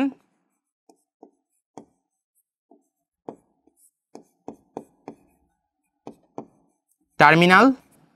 আর পরের যে নিউরনটা আছে, ধরো এটা 1 নাম্বার নিউরন, এটা 2 নাম্বার নিউরন, এই 2 নাম্বার নিউরনের মাথার দিকের অংশ, ঠিক আছে, এটা কি, এটা হচ্ছে কোষদেহ, কোষদেহের ডেনড্রাইট, ঠিক আছে। তাহলে এই ডেনড্রাইট এবং অ্যাক্সন টার্মিনাল পাশাপাশি যুক্ত হয়ে সিগন্যালটাকে নিয়ে যাচ্ছে, ঠিক আছে। তাহলে এই যে পাশাপাশি দুইটা নিউরন, 1 নাম্বার নিউরন এবং 2 নাম্বার নিউরন, ঠিক আছে, যে জায়গাতে এরা যুক্ত হয়েছে, এই যে জায়গাটা, এই জায়গাতে যুক্ত হয়েছে, তাই না, এই জায়গাটাকে বলা হয় সিন্যাপস, এই জায়গাটাকে বলা হয় সিন্যাপস। তাহলে এই সিগন্যালটা কিভাবে যাচ্ছে, সিন্যাপসের মাধ্যমে চলে যাচ্ছে, ঠিক আছে। তাহলে কোষ দেহের কি ভূমিকা আছে না নাই, এই অংশটাই তো কোষ দেহ, তাই না, এই কোষ দেহের কিন্তু ভূমিকা আছে। এছাড়া এখানে মশার কামড়ের যে উদ্দীপনা, এই উদ্দীপনা গ্রহণেও কিন্তু এখানকার কোষ দেহ, এই নিউরনের কোষ দেহ ভূমিকা রাখতেছে, ঠিক আছে। তাহলে আমাদের গ নাম্বারের অ্যান্সারটা অবশ্যই গুরুত্বপূর্ণ। দেখো এ চিহ্নিত অংশটির ভূমিকা, এই চিহ্নিত অংশটা মানে হচ্ছে আমাদের কোষ দেহ খুবই গুরুত্বপূর্ণ ভূমিকা পালন করে, তাই না। এখান থেকে যে ডেনড্রাইটগুলো আছে, এই ডেনড্রাইটগুলো মশার কামড়ের উদ্দীপনা গ্রহণ করে, এবং বা যে কোনো উদ্দীপনা গ্রহণ করে, শুধু মশার কামড় না, যে কোনো উদ্দীপনা গ্রহণ করে, এবং গ্রহণ করে সেটা পরবর্তী নিউরনে ট্রান্সফার করতে সাহায্য করে, কিভাবে, সিন্যাপসের মাধ্যমে। এবং সিন্যাপস কি দ্বারা গঠিত হয়, আগের নিউরনের অ্যাক্সন টার্মিনাল এবং পরের নিউরনের এই যে ডেনড্রাইট, এই ডেনড্রাইটগুলো মিলিত হয়েই কিন্তু এই সিগন্যালটা ট্রান্সমিট হয়, ঠিক আছে, এবং শেষ পর্যন্ত কেন্দ্রীয় স্নায়ুতন্ত্রে চলে যায়, ঠিক আছে। তাহলে উদ্দীপনা পরিবহনে কিন্তু খুবই গুরুত্বপূর্ণ ভূমিকা পালন করতেছে এই অংশটা, ঠিক আছে। এখন আসো আমাদের ঘ নাম্বার প্রশ্ন। এখানে কি বলছে, চিত্রের কোষটির গঠন প্রকৃতি একটি সাধারণ কোষ অপেক্ষা ভিন্নতর, যুক্তিসহ বিশ্লেষণ করো। চিত্রের কোষটি মানে কি, চিত্রের কোষটি হচ্ছে আমাদের নিউরন কোষ। তাহলে নিউরন কোষ সাধারণ কোষ অপেক্ষা ভিন্নতর, এটাই ব্যাখ্যা করতে বলা হয়েছে। খুবই সহজ, আমরা একটু দেখি।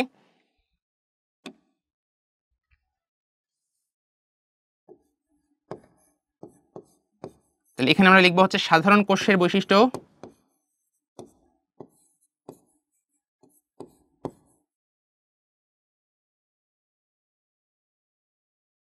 এবং এই পাশে লিখবো আমরা হচ্ছে নিউরনের বৈশিষ্ট্য।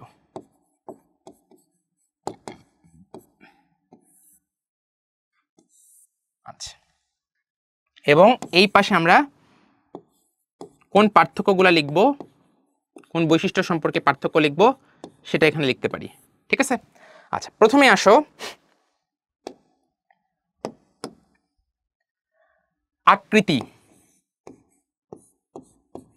আকৃতি দিয়ে আমরা একটা পার্থক্য লিখতে পারি। আমরা দেখছি যে নিউরন যে কোষটা আমরা একটু আগে আঁকছিলাম, এটা কিন্তু লম্বা প্রকৃতির, তাই না, অনেক লম্বাটে।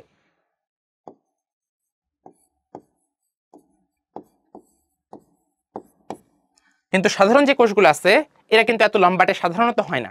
এরা কিরকম হয়, এরা গোলাকার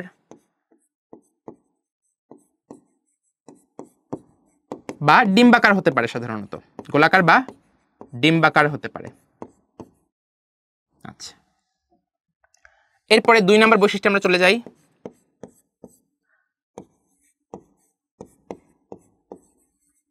অংশ, আমরা দেখছিলাম নিউরন কোষে কিন্তু দুইটা অংশ আছে, তাই না।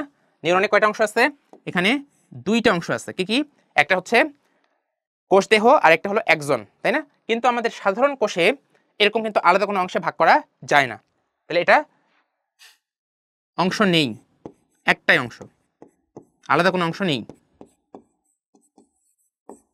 আচ্ছা, এরপরে আসি ডেনড্রাইট।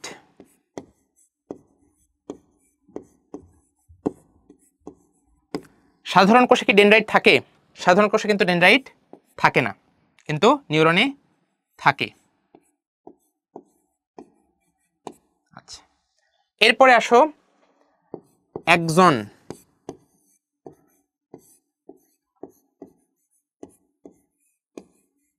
একজন সাধারণ কোষে কি একজন থাকে? সাধারণ কোষে কোনো একজন থাকে না, নিউরনে থাকে। এছাড়া নিউরনের ক্ষেত্রে আমরা আরেকটা গুরুত্বপূর্ণ জিনিস দেখছিলাম, এখানে একটা পর্ব থাকে।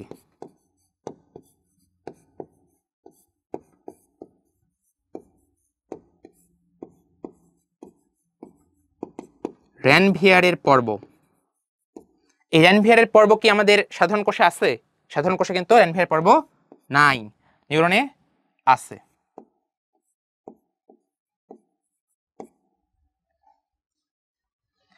আরেকটা বৈশিষ্ট্য আমরা লিখতে পারি, সেটা হচ্ছে কাজ।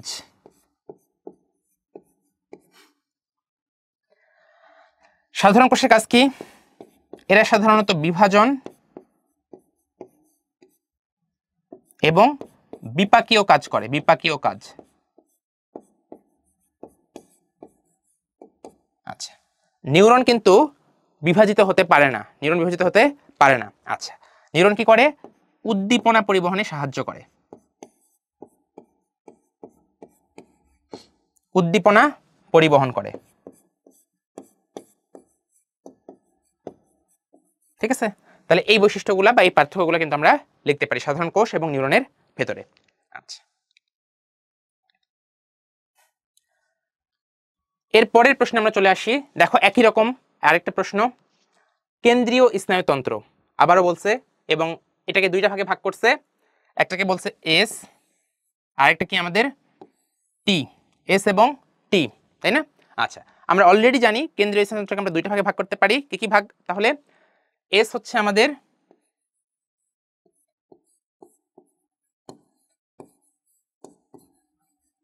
মস্তিষ্ক, আর টি হচ্ছে আমাদের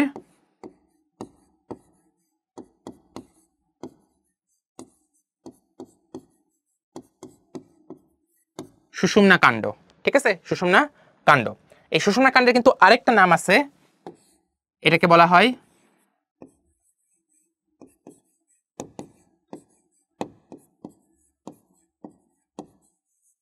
মেরুরজ্জু, ঠিক আছে? এটাকে মেরুরজ্জু বলা হয়। আচ্ছা, তাহলে এস হচ্ছে মস্তিষ্ক এবং টি হচ্ছে সুষুম্না কাণ্ড বা মেরুরজ্জু।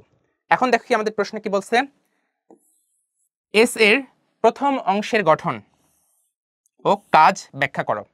আচ্ছা, এস এর প্রথম অংশ, মস্তিষ্কের প্রথম অংশের কথা বলছে। মস্তিষ্কের কয়টা অংশ আছে মনে আছে? মস্তিষ্কের আমরা দেখছিলাম একটু আগেই 3টা অংশ আছে, তাই না? মস্তিষ্কের 3টা অংশ আছে এবং এর মধ্যে প্রথম যে অংশটা বড় একটা অংশ, সেটাকে আমরা কি বলি? সেটাকে বলি হচ্ছে আমরা অগ্র মস্তিষ্ক।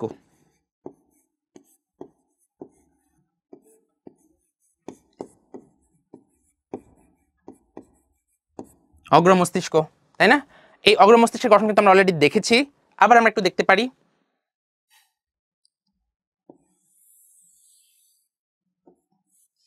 আচ্ছা, এটাই হচ্ছে আমাদের অগ্র মস্তিষ্ক, ঠিক আছে? এই অগ্র মস্তিষ্কের বাইরের দিকে যে অংশটা দেখো, এখানে তো অনেক কয়টা জিনিস আছে, যেরকম এর ভেতরে আমরা কি পেয়েছিলাম? থ্যালামাস ছিল, থ্যালামাসের নিচে কি ছিল? হাইপোথ্যালামাস, ঠিক আছে? এটা আমরা আলাদা করে লিখতে পারি, থ্যালামাস।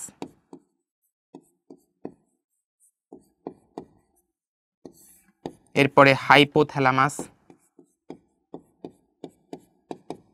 আচ্ছা, এবং বাকি অংশটাকে আমরা কি বলছিলাম? বাকি যে বড় অংশটা, এই বড় অংশটাকে কিন্তু আমরা বলি সেরেব্রাম।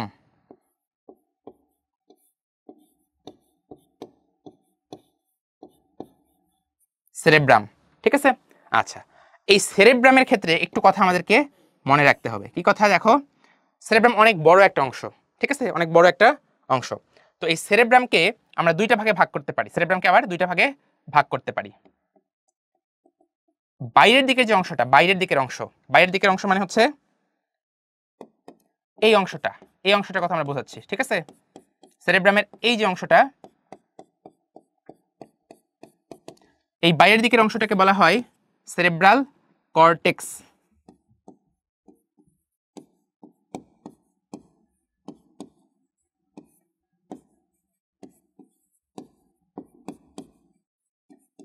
কর্টেক্স, ঠিক আছে, বাইরের দিকের অংশ, এই জন্য এটাকে বলা হচ্ছে কর্টেক্স। কিসের কর্টেক্স? সেরেব্রামের কর্টেক্স, এই জন্য বলা হয় সেরেব্রাল কর্টেক্স। এবং ভেতরের দিকে যে অংশটা, এই যে এই অংশটা, ভেতরের দিকের এই অংশটা, ভেতরের দিকের অংশ, এই ভেতরের অংশটাকে বলা হয়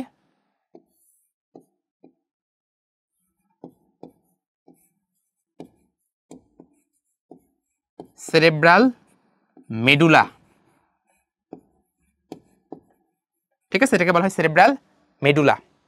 তাহলে সেরেব্রামকে আবার দুইটা ভাগে আমরা ভাগ করতেছি, বাইরের দিকের যে অংশটা সেটা হলো সেরেব্রাল কর্টেক্স এবং ভেতরের অংশটা হচ্ছে সেরেব্রাল মেডুলা, ঠিক আছে। মনে রাখতে হবে সেরেব্রাল কর্টেক্স কিন্তু দেখতে ধূসর বর্ণের। সেরেব্রাল কর্টেক্স কেমন? সেরেব্রাল কর্টেক্স হচ্ছে ধূসর বর্ণের,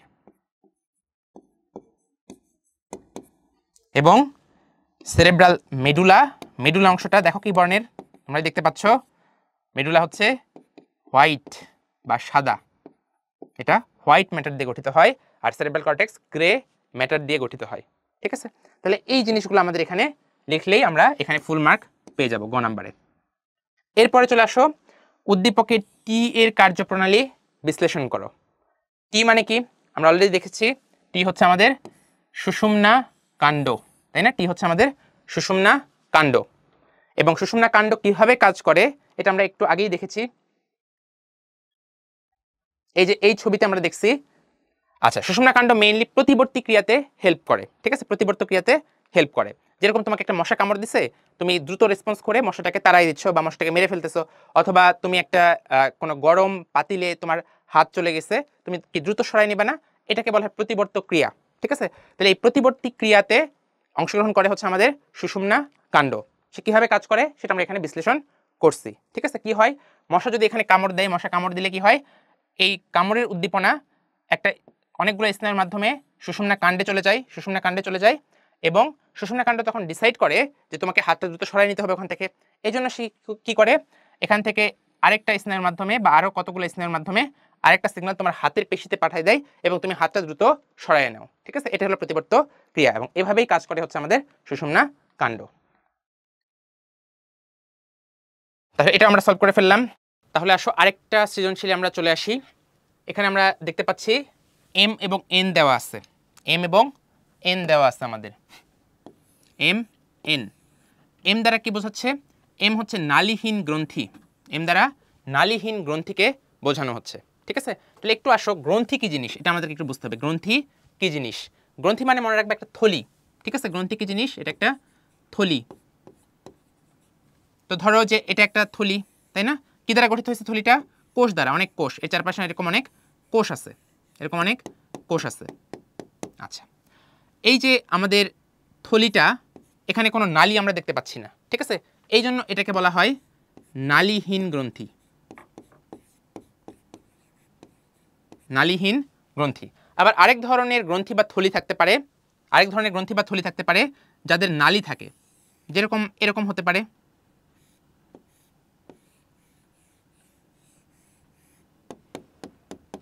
এরকম একটা থলি বা গ্রন্থি থাকতে পারে, ঠিক আছে, যাদের দেখো একটা কি নালী আছে, তাহলে এটা কি নালীযুক্ত,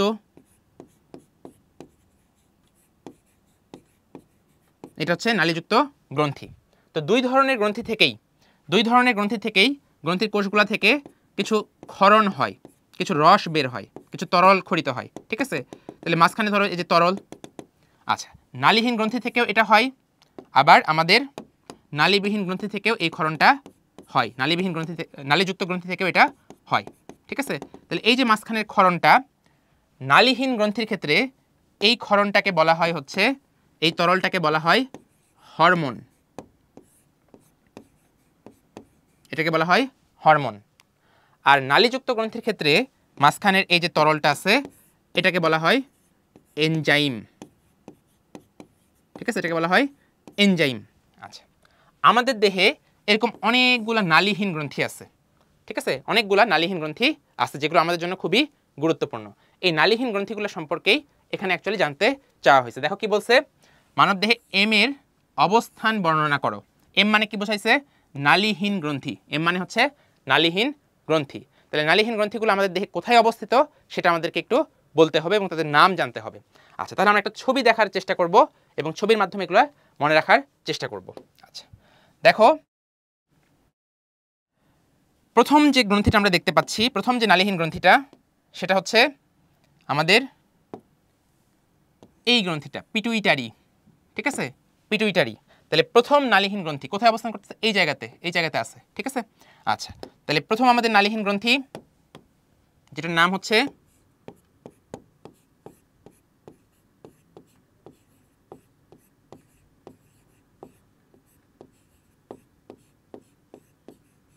পিটুইটারি গ্রন্থি। খুবই গুরুত্বপূর্ণ একটা নালীহীন গ্রন্থি আমাদের জন্য। ঠিক আছে, এই পিটুইটারি গ্রন্থির অবস্থান কোথায়? পিটুইটারি গ্রন্থির অবস্থান হচ্ছে আমাদের মস্তিষ্কে। এই যে দেখো, মস্তিষ্কে এই জায়গাতে। ঠিক আছে, আচ্ছা, তাহলে এই অবস্থান করতেছে মস্তিষ্কে। মস্তিষ্কের কোন জায়গাতে? মস্তিষ্কের হাইপোথ্যালামাস অঞ্চলে। হাইপোথ্যালামাস।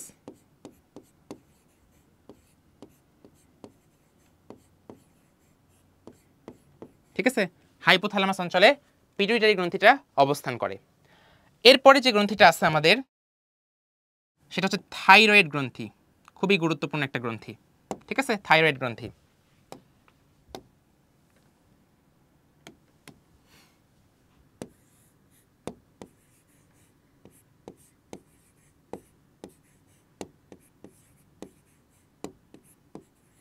থাইরয়েড গ্রন্থি।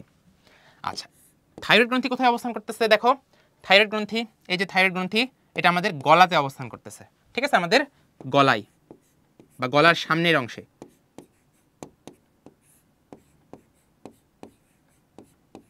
গলার সামনে। আরেকটা যে নালীহীন গ্রন্থি আমরা দেখতে পাচ্ছি সেটা হচ্ছে প্যারাথাইরয়েড। প্যারাথাইরয়েড। প্যারাথাইরয়েড কোথায় অবস্থান করতেছে? প্যারাথাইরয়েড কিন্তু আমাদের থাইরয়েডের কাছাকাছি অঞ্চলেই থাকে। ঠিক আছে, থাইরয়েডের কাছাকাছি জায়গাতেই থাকে। দেখো, থাইরয়েডের কাছাকাছি এই জায়গাতেই আছে হচ্ছে প্যারাথাইরয়েড। ঠিক আছে, এই জন্য এটার নাম কিন্তু আবার প্যারাথাইরয়েড, নামেও মিল আছে। প্যারাথাইরয়েড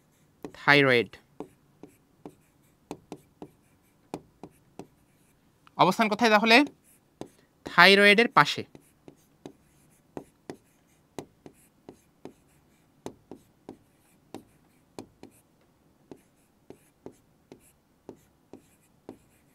থাইরয়েডের পাশে বা পেছনের দিকে অবস্থান করে।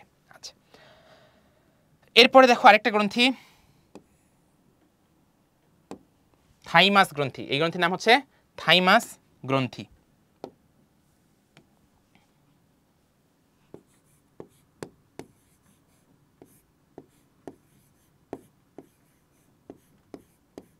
থাইমাস গ্রন্থি। থাইমাস গ্রন্থি কোথায় অবস্থান করে? গ্রীবা অঞ্চলে। গ্রীবা অঞ্চলে অবস্থান করে থাইমাস গ্রন্থি। এরপরে আসো, এই যে একটা গ্রন্থি যেটাকে বলা হয় অ্যাড্রেনাল গ্রন্থি। অ্যাড্রেনাল গ্রন্থি। ঠিক আছে, অ্যাড্রেনাল গ্রন্থি। তাহলে 5 নাম্বার গ্রন্থি হচ্ছে আমাদের নালীহীন গ্রন্থি, অ্যাড্রেনাল গ্রন্থি।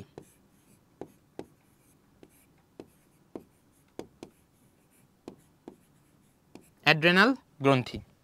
অ্যাড্রেনাল গ্রন্থির অবস্থান কোথায়? এটা আমরা নাম থেকেই বুঝতে পারবো। নাম থেকেই বুঝতে পারবো। ঠিক আছে, তাহলে দেখো একটু, এই নামের মধ্যে কি একটা শব্দ আছে? রেনাল। রেনাল, তাই না? রেনাল মানে মনে রাখবা, এটা মানে হচ্ছে কিডনি। রেনাল মানে হচ্ছে কিডনি। তাহলে অ্যাড্রেনাল গ্রন্থিটা কোথায় অবস্থান করে? এটা অবস্থান করে কিডনির উপরে। দেখো, এই যে আমাদের কিডনি, এই কিডনির উপরে অবস্থান করতেছে হচ্ছে অ্যাড্রেনাল গ্রন্থি।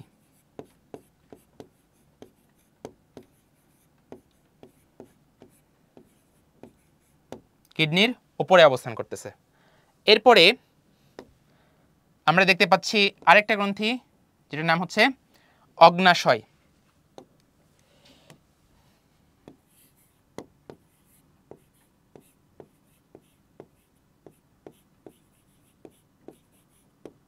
অগ্নাশয়। ঠিক আছে, অগ্নাশয়ের অবস্থান কোথায়? এটা অবস্থান করে হচ্ছে আমাদের, আচ্ছা, এটা হচ্ছে অগ্নাশয়ে অবস্থান করে একটা গ্রন্থি যেটার নাম হচ্ছে আইলেটস অফ ল্যাঙ্গারহ্যান্স। ঠিক আছে, এটা আমরা একটু ঠিক করব।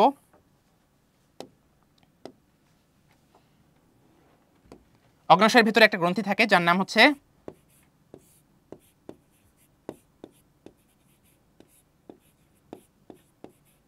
আইলেটস অফ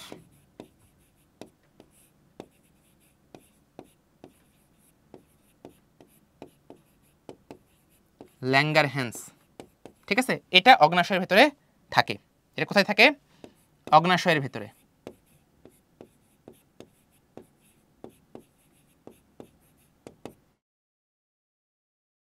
এছাড়া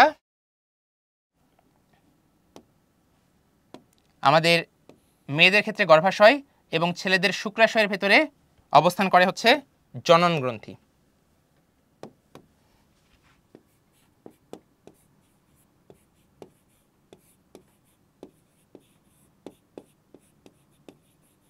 জনন গ্রন্থি এটা কোথায় অবস্থান করে?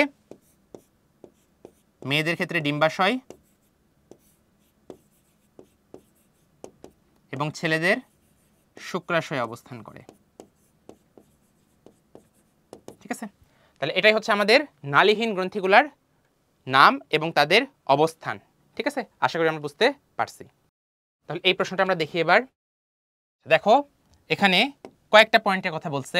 জামাল সাহেব প্রায়ই ক্লান্তি বোধ করছেন, তার ক্ষুধা এবং পিপাসা বেড়ে যাচ্ছে, এবং আর কি ঘটতেছে? ক্ষতস্থান সহজে শুকাচ্ছে না, তাই না? আচ্ছা, এবং তিনি ডাক্তারের পরামর্শে রক্ত পরীক্ষা করান এবং একটি রোগ শনাক্ত হয়। তার মানে কোন রোগের কথা বলা হচ্ছে এখানে? এই যে লক্ষণগুলো, ক্লান্তি, ক্ষুধা, পিপাসা, ক্ষতস্থান সহজে না শুকানো, ঠিক আছে, এগুলো সবগুলাই কিন্তু একটা স্পেশাল রোগে দেখা যায়, যেটা খুবই কমন একটা রোগ, সেটা হচ্ছে আমাদের ডায়াবেটিস। ঠিক আছে, ডায়াবেটিস রোগে কিন্তু এই লক্ষণগুলো আমরা দেখতে পাই।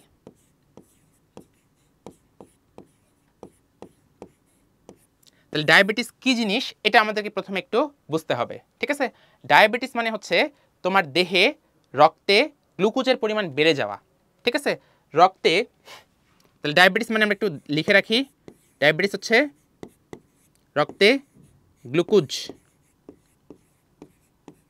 বেড়ে যাওয়া।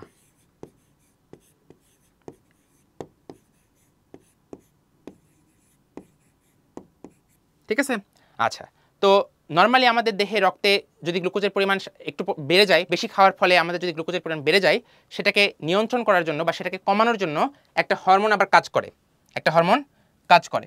সেই হরমোনের নাম হচ্ছে ইনসুলিন।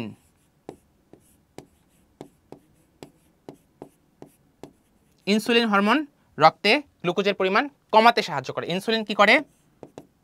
গ্লুকোজ কমায় রক্তে। ঠিক আছে, কিন্তু কারো দেহে যদি ইনসুলিন তৈরি না হয় বা কম পরিমাণে ইনসুলিন তৈরি হয়, তাহলে কিন্তু তার রক্তে গ্লুকোজ সবসময়ই বেশি থাকবে। ঠিক আছে, এই কন্ডিশনটাকে আমরা বলি হচ্ছে ডায়াবেটিস।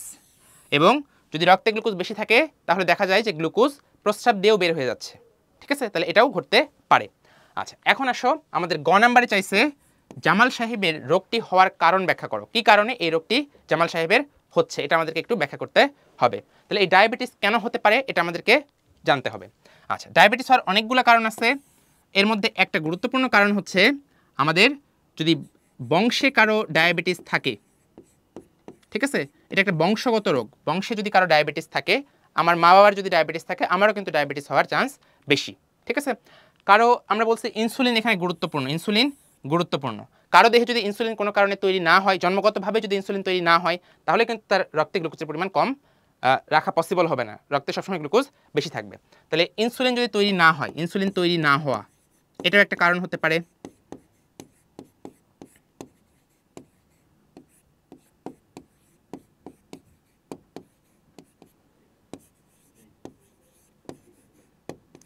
এছাড়া কোনো একটা ব্যক্তি যদি এরকম হয় যে সে সারাদিন বসে বসে থাকে, কোনো পরিশ্রম করে না, কায়িক পরিশ্রম না করা, তার মানে আমরা এক কথায় বলতে পারি অলস ব্যক্তি। তাহলে অলসতার কারণেও কিন্তু ডায়াবেটিস হতে পারে।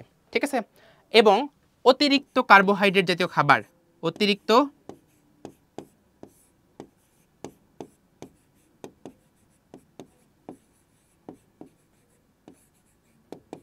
শর্করা বা কার্বোহাইড্রেট জাতীয় খাবার খাওয়ার কারণেও কিন্তু ডায়াবেটিস হতে পারে।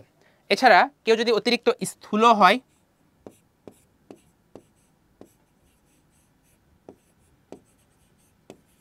স্থূলতার কারণেও কিন্তু ডায়াবেটিস হতে পারে। তাহলে এই কারণগুলো আমাদের এখানে ব্যাখ্যা করতে হবে। এরপর আসো ঘ নাম্বারে বলছে ডাক্তারের শেষোক্ত কথাটি যথাযথতা মূল্যায়ন করো। ডাক্তার কি বলছে শেষে দেখো, নিয়মতান্ত্রিক জীবনযাপনে এ রোগ নিয়ন্ত্রণে রাখা যায়। ঠিক আছে, তাহলে ডায়াবেটিসের ক্ষেত্রে আমাদেরকে 3টা ডি এর কথা মনে রাখতে হয়। চিকিৎসার ক্ষেত্রে 3টা ডি এর কথা মনে রাখতে হয়। 3D আমরা বলি হচ্ছে 3D। 3D, এই 3D হচ্ছে এখানে খুবই গুরুত্বপূর্ণ। 3D তে কি? 1 নাম্বার ডি হচ্ছে ডিসিপ্লিন।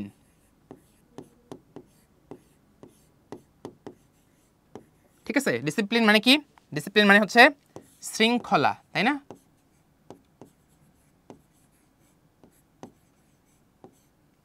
আচ্ছা, তার মানে তোমাকে কিছু নিয়ম কানুন মেনে চলতে হবে। যার ডায়াবেটিস হয়েছে তাকে কিছু নিয়ম কানুন মেনে চলতে হবে। যেরকম তাকে পরিশ্রম করতে হবে, দিনে অন্তত 30 মিনিট হাঁটাচলা করতে হবে তাকে। ঠিক আছে, এরপরে তার খাওয়া দাওয়া নিয়ন্ত্রণ করতে হবে। ঠিক আছে, খাওয়া দাওয়াটা আমরা পরেও দেখব।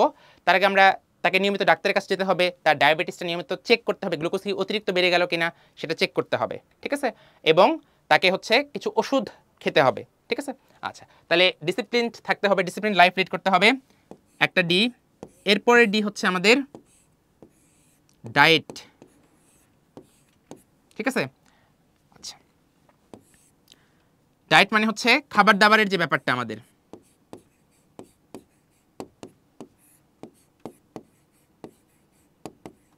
সেটা নিয়ন্ত্রণে রাখতে হবে। ঠিক আছে, তার মানে অতিরিক্ত কার্বোহাইড্রেট বা শর্করা জাতীয় খাবার খাওয়া যাবে না, এবং বেশি বেশি শাকসবজি ফলমূল এসব খেতে হবে। ঠিক আছে, এরপরে আসো আরেকটা ডি। আরেকটা ডি মানে হচ্ছে ডোজ বা ড্রাগস আমরা বলতে পারি। এখানে এই ডিতে ড্রাগসও বলতে পারি আমরা। ঠিক আছে, তার মানে ওষুধ।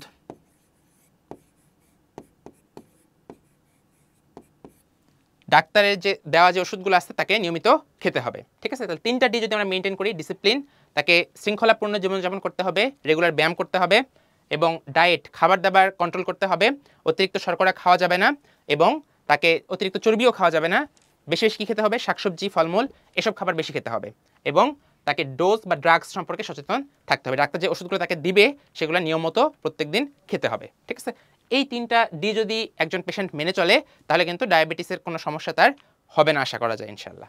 ঠিক আছে, এরপরে আমরা চলে আসি, আমরা অনেকগুলা সিকিউ প্রশ্ন সলভ করছি, এখন আমরা একটু অনুধাবনমূলক প্রশ্ন বা খ নাম্বারের যে প্রশ্নগুলা সেই প্রশ্নগুলোর দিকে একটু নজর দেব। খ নাম্বার প্রশ্ন। ঠিক আছে, আচ্ছা, এখন আসলে দেখো, প্রথমেই বলছে প্যারালাইসিস কেন হয়, ব্যাখ্যা করো। প্যারালাইসিস কেন হয়? প্যারালাইসিস মানে কি? প্যারালাইসিস মানে হচ্ছে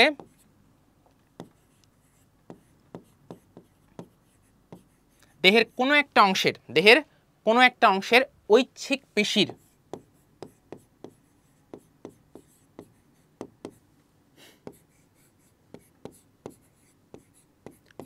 কাজ বন্ধ হয়ে যাওয়া।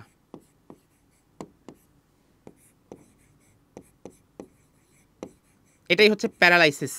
ঠিক আছে, প্যারালাইসিস কেন হতে পারে? প্যারালাইসিস হতে পারে স্ট্রোকের কারণে। আমরা একটা অসুখের কথা জানি যেটাকে বলা হয় স্ট্রোক। ঠিক আছে, স্ট্রোকের কারণে প্যারালাইসিস হতে পারে। এছাড়া আমাদের মস্তিষ্কে অথবা সুষুম্না কাণ্ড, আমরা দেখছিলাম না সুষুম্না কাণ্ড, এই সুষুম্না কাণ্ডে আঘাতের কারণে কিন্তু প্যারালাইসিস হতে পারে। মস্তিষ্ক বা সুষুম্না কাণ্ডে আঘাত। ঠিক আছে, তাহলে এই দুইটার কারণ আমাদেরকে এখানে মনে রাখতে হবে। ঠিক আছে, প্যারালাইসিস মানে কি? প্যারালাইসিস মানে হচ্ছে আমাদের দেহের কোনো একটা অংশের ঐচ্ছিক পেশির কার্যকলাপ বন্ধ হয়ে যাওয়াই হচ্ছে প্যারালাইসিস, বা অবশ হয়ে যাওয়া, কাজ করতে পারতেছে না কোনো একটা জায়গা। ঠিক আছে, সেটাই হচ্ছে প্যারালাইসিস। এটা কেন হতে পারে? একটা অসুখ আছে যেটাকে বলা হয় স্ট্রোক, এই স্ট্রোকের কারণে প্যারালাইসিস হতে পারে, অথবা আমাদের যদি মস্তিষ্ক বা সুষুম্নাকাণ্ড আঘাতপ্রাপ্ত হয় অ্যাক্সিডেন্টে বা অন্য কোনোভাবে, তখন সেটা প্যারালাইসিস করতে পারে। আচ্ছা, এরপর আসো খুবই ইম্পর্টেন্ট একটা জিনিস দেখো, ইন্টারেস্টিং একটা জিনিস, পিপিলিকারা এক সারিতে চলাফেরা কেন করে? ঠিক আছে, আচ্ছা, এই যে পিপিলিকা, ধরো আমরা কিছু পিপিলিকা আঁকবো, দেখো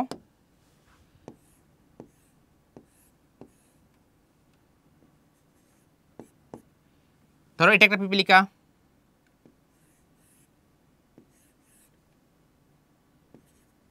এটা আরেকটা পিপিলিকা,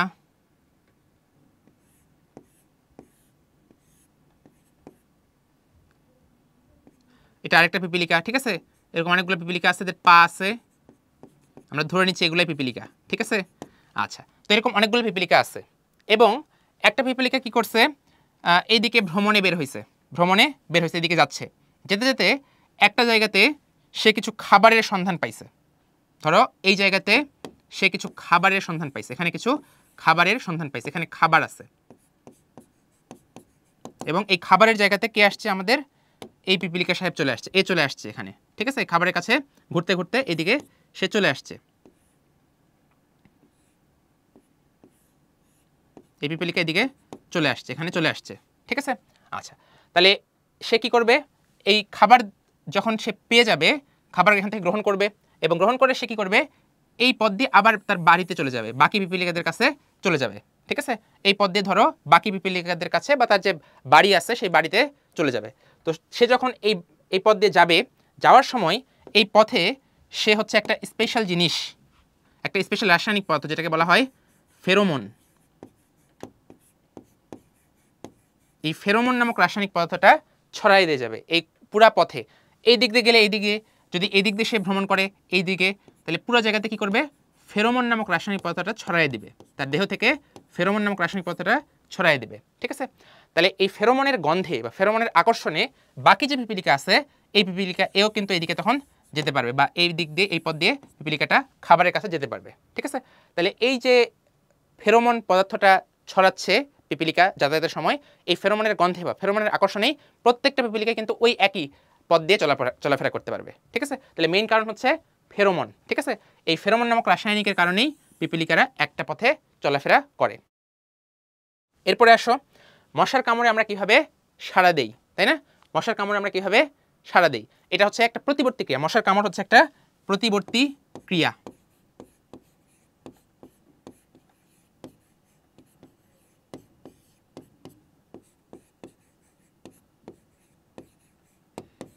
এবং এটা কিভাবে ঘটে, এটা কিন্তু আমরা অলরেডি গ ঘ পড়ার সময়ই পড়ে ফেলছি, তাই না?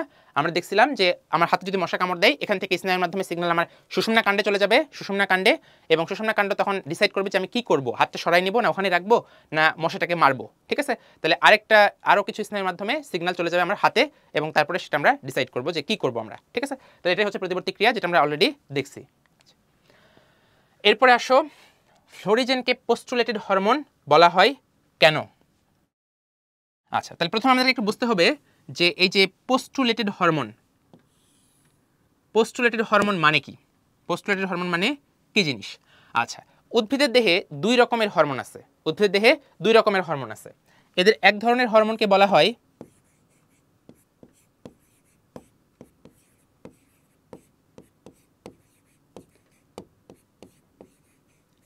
ফাইটো হরমোন, আরেক ধরনের হরমোন আছে যেটাকে বলা হয়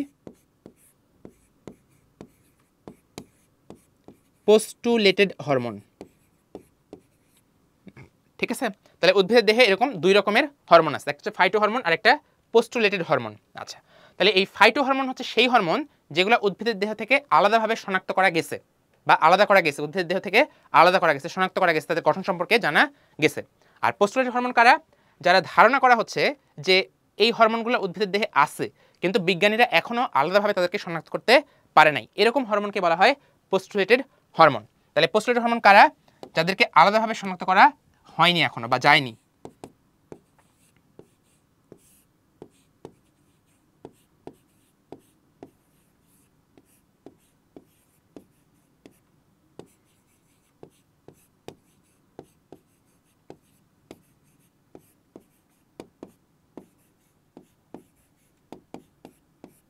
আলাদাভাবে শনাক্ত করা যায়নি, কিন্তু ধারণা করা হচ্ছে যে তারা আছে, উদ্ভিদের দেহে আছে, কিন্তু আমরা তাদেরকে আলাদাভাবে কালেক্ট করতে পারি নাই, ঠিক আছে।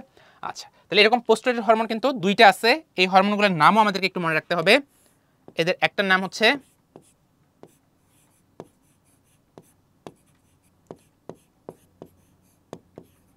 ফ্লোরিজেন, আরেকটা এরকম পোস্টুলেটেড হরমোন হচ্ছে ভার্নালিন।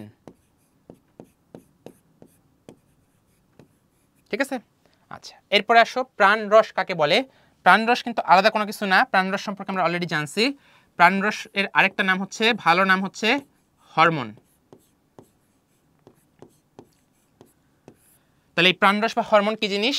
হরমোন আমরা একটু আগে দেখছিলাম যে আমাদের দেহে দুই ধরনের থলি থাকে বা গ্রন্থি থাকে, একটাকে বলা হয় নালীহীন গ্রন্থি, আর একটা হচ্ছে নালীযুক্ত গ্রন্থি, তাই না? নালীহীন গ্রন্থির ভেতরে বা থলির ভেতরে যে রসটা বের হয় বা যে রসটা খরিত হয় সেটাকে বলা হয় হচ্ছে হরমোন, ঠিক আছে, সেটাকে বলা হয় হরমোন। তাহলে হরমোন কি জিনিস? নালীহীন গ্রন্থি থেকে খরিত একটা রাসায়নিক পদার্থ, যেটা যে জায়গা থেকে তৈরি হয়েছে সেখান থেকে দূরবর্তী কোনো একটা অঞ্চলে গিয়ে কোনো একটা দেহের কাজ নিয়ন্ত্রণ করে, ঠিক আছে, সেটাকে বলা হয় প্রাণরস বা হরমোন। আচ্ছা, এরপর আসো উদ্ভিদ আলোর দিকে বেঁকে যায় কেন? ঠিক আছে, উদ্ভিদ আলোর দিকে কেন বেঁকে যায়? আচ্ছা, উদ্ভিদের আলোর দিকে বেঁকে যাওয়ার যে ঘটনা, এটা ঘটে ফটোট্রপিজমের কারণে, ঠিক আছে, এটা হচ্ছে ফটোট্রপিজমের কারণে ঘটে, ফটোট্রপিজম।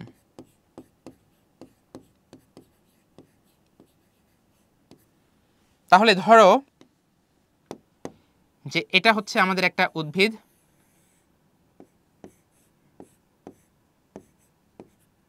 ঠিক আছে, এটা একটা উদ্ভিদ এবং এই পাশে আমাদের আছে সূর্য মামা, ঠিক আছে, সূর্য আছে এদিকে। আচ্ছা, তাহলে এই দিক থেকে যদি সূর্যের আলো পড়ে সবসময়, দেখা যাবে যে এই উদ্ভিদটার বৃদ্ধি এই দিকেই হচ্ছে, এইদিকে হচ্ছে উদ্ভিদের বৃদ্ধি, এইদিকে হচ্ছে উদ্ভিদের কাণ্ডের বৃদ্ধি। অ্যাকচুয়ালি উদ্ভিদের কাণ্ড, এটা কাণ্ডের বৃদ্ধি সূর্যের আলোর দিকে হয়, ঠিক আছে, কিন্তু উদ্ভিদের যে মূল আছে, এই যে মূল, এটা কোন অংশ? মূল, মূল, এই মূলের বৃদ্ধি কিন্তু ঘটে আলোর বিপরীত দিকে, আলোর বিপরীত দিকে, ঠিক আছে। তাহলে উদ্ভিদ ক্ষেত্রে আমরা দেখতে পাই উদ্ভিদের যে কাণ্ড আছে, এই কাণ্ডটা বৃদ্ধি পায় সূর্যের আলোর দিকে এবং এর মূল যে আছে এটা আলোর বিপরীত দিকে বৃদ্ধি পায়, ঠিক আছে। তাহলে এই পুরো ঘটনাটাকে বলা হয় ফটোট্রপিজম। ফটো মানে কি? ফটো মানে হচ্ছে আলো, এই যে ফটো, ফটো মানে হচ্ছে আলো,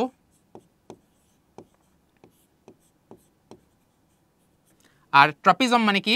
ট্রপিজম মানে হচ্ছে চলন, ঠিক আছে, আলোর দিকে যে চলন সেটাকে বলা হয় ফটোট্রপিজম। তাহলে কাণ্ড আলোর দিকে যাচ্ছে, এটাকে আমরা বলতেছি পজিটিভ ফটোট্রপিজম, আর মূল আলোর বিপরীত দিকে চলে যাচ্ছে, এটাকে বলা হয় নেগেটিভ ফটোট্রপিজম, ঠিক আছে। তাহলে আমরা এখন কিছু জ্ঞানমূলক প্রশ্নে চলে যাই। আচ্ছা, দেখো প্রথমে বলছে ডোপামিন কাকে বলে। ডোপামিন কাকে বলে? ডোপামিন হচ্ছে একটা রাসায়নিক পদার্থ যেটা আমাদের নিউরন থেকে খরিত হয় এবং ঐচ্ছিক পেশির কার্যকলাপকে নিয়ন্ত্রণ করে, ঠিক আছে। তাহলে একটা রাসায়নিক যেটা নিউরন থেকে খরিত হয়ে ঐচ্ছিক পেশিকে নিয়ন্ত্রণ করে সেটাকে বলা হয় ডোপামিন, ঠিক আছে। আচ্ছা, এরপর আসো ভার্নালাইজেশন কাকে বলে। ভার্নালাইজেশন, আচ্ছা, শৈত্য প্রদানের মাধ্যমে যদি কোনো একটা উদ্ভিদের ফুল ধারণ ক্ষমতাকে ত্বরান্বিত করা হয়, এগিয়ে আনা হয়, তাহলে সেটাকে বলা হয় ভার্নালাইজেশন। যেরকম একটা উদাহরণ দেই, ধরো যে হচ্ছে আমাদের ফুলকপি, এটা সাধারণত কি শীতের সময় আমরা পাই, শীতের সময় ফলন হয়, তাই না? আচ্ছা, গরমের সময় সাধারণত কিন্তু এটা হয় না। কিন্তু যদি এরকম হয় যে গরমকালে বা গ্রীষ্মকালেই আমরা টেম্পারেচার এমন পর্যায়ে নিয়ে গেছি যেটা শীতকালের মতো টেম্পারেচার, ঠিক আছে, এরকম টেম্পারেচার যদি আমরা নিয়ে যেতে পারি জমির পরিবেশকে, তাহলে দেখা যাবে যে গ্রীষ্মকালেই ওই জমিতে ফুলকপি বা এরকম যে শীতকালীন সবজি আছে সেগুলোও উৎপাদন হয়ে যাচ্ছে, ঠিক আছে। তাহলে টেম্পারেচার কমানোর মাধ্যমে বা শৈত্য প্রদানের মাধ্যমে যদি আমরা কোনো একটা উদ্ভিদের ফুল ধারণ ক্ষমতা যে সময় হওয়ার কথা তার আগে আনতে পারি, সেটাকে বলা হয় ভার্নালাইজেশন। এরপরে দেখো হরমোন কাকে বলে, এটা আমরা অলরেডি আলোচনা করেছি, হরমোন বা প্রাণরস সেম জিনিস। আচ্ছা, এরপরে দেখো ফাইটো হরমোন কাকে বলে। ফাইটো হরমোন, আচ্ছা, এখানে দেখো ফাইটো, এই ফাইটো মানে হচ্ছে উদ্ভিদ, ফাইটো মানে হচ্ছে উদ্ভিদ, আর হরমোন তো কি জিনিস আমরা জানি। তাহলে উদ্ভিদের যে হরমোনগুলো আছে সেগুলোকে বলা হচ্ছে ফাইটো হরমোন, ঠিক আছে, উদ্ভিদ হরমোনগুলোকে বলা হয় ফাইটো হরমোন। আচ্ছা, এরপরে আসো স্ট্রোক কি জিনিস। স্ট্রোক, এটা হচ্ছে মস্তিষ্কের একটা বিশেষ রোগ, ঠিক আছে, এবং এর ফলে কি হয়, আমাদের শরীর অবশ হয়ে যেতে পারে, আমাদের শরীরের কার্যক্ষমতা নষ্ট হয়ে যেতে পারে। আচ্ছা, তাহলে স্ট্রোক কেন হয় আমরা একটু একটা কারণ মনে রাখি। স্ট্রোকের একটা কারণ হচ্ছে যে মস্তিষ্কে রক্তক্ষরণের কারণে হতে পারে,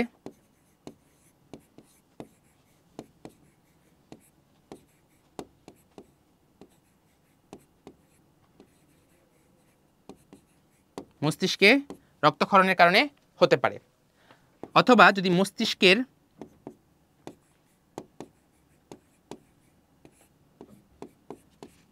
রক্তনালী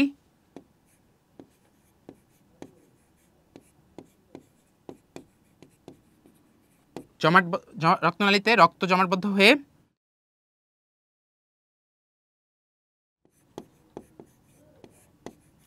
রক্ত প্রবাহ বাধাগ্রস্ত হয় তাহলেও এটা কিন্তু হতে পারে। ঠিক আছে, তাহলে দুইটা কারণে স্ট্রোক হতে পারে, একটা হচ্ছে মস্তিষ্কে রক্তক্ষরণ হলে হতে পারে, অথবা যদি মস্তিষ্কে রক্তনালী কোনো কারণে রক্ত জমাট বেঁধে সেখানে রক্ত প্রবাহ হতে পারছে না, এরকম ঘটনা ঘটে, তাহলেও আমাদের স্ট্রোক হতে পারে। আচ্ছা, এপিলেপসি কি জিনিস? এপিলেপসি হচ্ছে এমন একটা মস্তিষ্কের রোগ যে রোগে শরীরে কাঁপুনি হয়। ঠিক আছে, অত্যন্ত অনেক বেশি কাঁপুনি দেখা যায় শরীরে। ঠিক আছে, সেটা হচ্ছে এপিলেপসি। এরপর আসে ফটোট্রপিক চলন কাকে বলে? আমরা একটু আগেই বলছি ফটোট্রপিজম সম্পর্কে। ফটো মানে হচ্ছে আলো, আর ট্রপিক বা ট্রপিজম মানে হচ্ছে চলন। ঠিক আছে, তাহলে আলোর কারণে উদ্ভিদের চলনটা দেখা যায়, সেটাকে বলা হয় ফটোট্রপিক চলন। এক্ষেত্রে কি হয়, উদ্ভিদের কাণ্ডগুলা সূর্যের আলোর দিকে চলে যায়, যেটাকে বলা হয় পজিটিভ ফটোট্রপিজম। আর হচ্ছে আমাদের মূল বা মূলের যে অংশগুলো আছে, মাটির নিচের যে অংশগুলো আছে, তারা সূর্যের আলোর বিপরীত দিকে চলাচল করে। ঠিক আছে, বিপরীত দিকে চলে যায়। ঠিক আছে, এটাকে বলা হয় নেগেটিভ ফটোট্রপিজম। আচ্ছা, এরপরে আসো নিউরন কি জিনিস? আমরা অলরেডি জানি নিউরন কি জিনিস, তাই না? নিউরন হচ্ছে আমাদের স্নায়ুতন্ত্রের গাঠনিক এবং কাজের একক। ঠিক আছে, আচ্ছা, এরপরে সিন্যাপস কি জিনিস? এটাও আমরা পড়ছি, সিন্যাপস সম্পর্কে আমরা আলোচনা করছি। সিন্যাপস কি জিনিস? পাশাপাশি দুইটা নিউরনের মধ্যে যে সংযোগ, সেটাকে বলা হয় সিন্যাপস। পাশাপাশি দুইটা নিউরনের মধ্যে সংযোগকে বলা হয় সিন্যাপস। আচ্ছা, কর্পাস ক্যালোসাম কি জিনিস? এটা সম্পর্কেও কিন্তু আমরা অলরেডি আলোচনা করেছি মস্তিষ্ক পড়ার সময়, তাই না? আমরা বলছিলাম যে আমাদের যে অগ্র মস্তিষ্ক আছে, এই অগ্র মস্তিষ্ক আমরা দুইটা ভাগে ভাগ করতে পারি মাঝ বরাবর, এবং এই দুইটা ভাগকে কানেক্ট করার জন্য মাঝখানে একটা যে যোজক থাকে, একটা সংযোজক অংশ থাকে, সেটাকে বলা হয় কর্পাস ক্যালোসাম। আচ্ছা, র্যানভিয়ারের পর্ব কি জিনিস? এটাও আমরা অলরেডি পড়াশোনা করে ফেলছি। র্যানভিয়ারের পর্ব কি জিনিস? র্যানভিয়ার পর্ব কি জিনিস? আমরা দেখছিলাম যে নিউরনের ক্ষেত্রে নিউরনের যে একজন আছে, একজনের উপরে দুইটা পর্দা থাকে, একটা হচ্ছে মাইলিন আর একটা হচ্ছে নিউরিলেমা। তাহলে একজনের সাথে নিউরিলেমা যে জায়গাতে সরাসরি সংস্পর্শে আসতে পারে, সেই জায়গাটাকে বলা হয় র্যানভিয়ারের পর্ব বা নোড অফ র্যানভিয়ার। ঠিক আছে, তাহলে আমরা এখন কিছু বহু নির্বাচনী প্রশ্ন সলভ করব। আচ্ছা, তাহলে প্রথমে আমরা দেখতে পাচ্ছি, দেখো একটা হরমোনের কথা বলা হয়েছে, যেটা হচ্ছে ইথিলিন। যেটা হচ্ছে ইথিলিন। ঠিক আছে, আচ্ছা, এই যে ইথিলিন, এটা কিন্তু একটা ফাইটো হরমোন। ফাইটো হরমোন মানে কি? উদ্ভিদের হরমোন। ঠিক আছে, আচ্ছা, তো এরকম ফাইটো হরমোন কিন্তু আরও আছে, আমরা একটু প্রত্যেকটা ফাইটো হরমোন সম্পর্কে জেনে নিই। আচ্ছা, তাহলে এক নম্বরে আমরা রাখতেছি কাকে? ইথিলিন।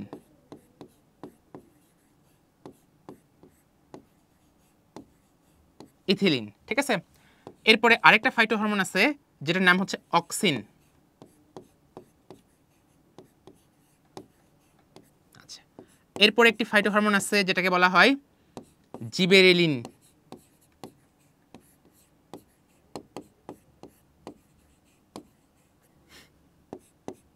এছাড়া আরেকটা ফাইটো হরমোন আছে যেটার নাম হচ্ছে সাইটোকাইনিন।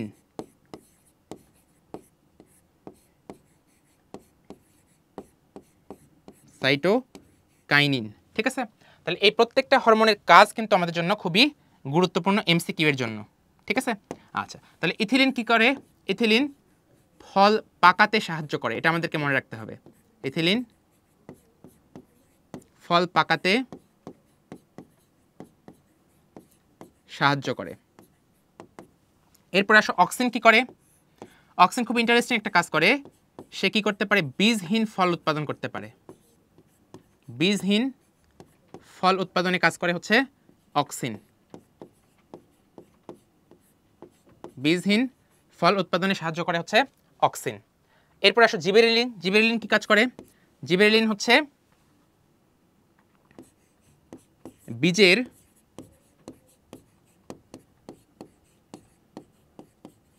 সুপ্তাবস্থার দৈর্ঘ্য কমাতে পারে। সুপ্তাবস্থার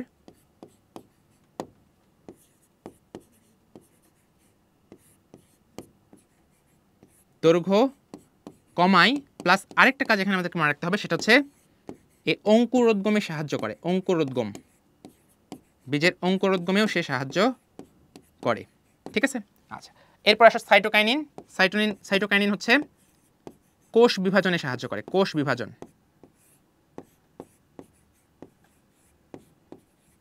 কোষ বিভাজনে সাহায্য করে। ঠিক আছে, তাহলে এই চারটা ফাইটো হরমোন কিন্তু আমাদের জন্য খুবই গুরুত্বপূর্ণ। এগুলো থেকে দেখবে একটা এমসিকিউ তুমি অবশ্যই পেয়ে যাবা, তাহলে এগুলো একটু ভালোভাবে মনে রাখতে হবে এই কাজগুলো। এখন আসলে আমরা প্রশ্নটা সলভ করি। ইথিলিন, এই ইথিলিন ফাইটো হরমোনটি কি কি কাজ করে?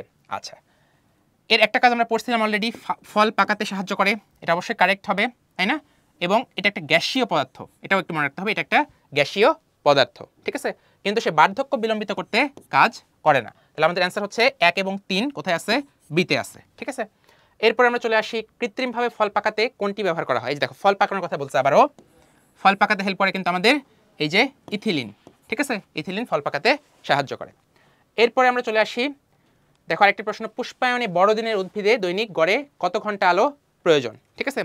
তো আমাদের এই যে উদ্ভিদ যেগুলো আছে, আমাদের যত উদ্ভিদ আছে, উদ্ভিদগুলোকে কিন্তু 3টা ভাগে আমরা ভাগ করতে পারি আলোর প্রয়োজনীয়তার উপর ভিত্তি করে, ঠিক আছে। সূর্যের আলোর প্রয়োজনীয়তার উপর ভিত্তি করে উদ্ভিদকে আমরা 3টা ভাগে ভাগ করতে পারি, ঠিক আছে। কি কি ভাগে ভাগ করতে পারি?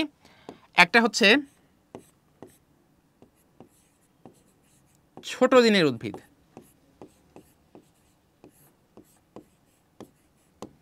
ছোট দিনের উদ্ভিদ, ঠিক আছে। আরেকটা হচ্ছে বড় দিনের উদ্ভিদ,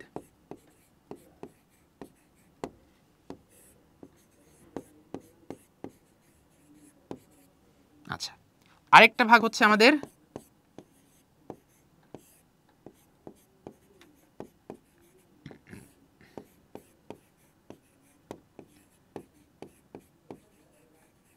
আলোক নিরপেক্ষ উদ্ভিদ, ঠিক আছে। তাহলে সূর্যের আলোর প্রয়োজনীয়তার উপর ভিত্তি করে আমরা উদ্ভিদকে 3টা ভাগে ভাগ করতে পারি। যাদের দৈনিক 8 থেকে 12 ঘন্টা সূর্যের আলো হলেই চলে, 8 থেকে 12 ঘন্টা, তাদেরকে বলা হয় ছোট দিনের উদ্ভিদ। এর উদাহরণ কি? এর উদাহরণ হচ্ছে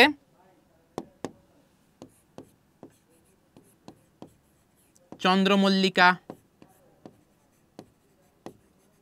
এছাড়া আসতে হচ্ছে ডালিয়া।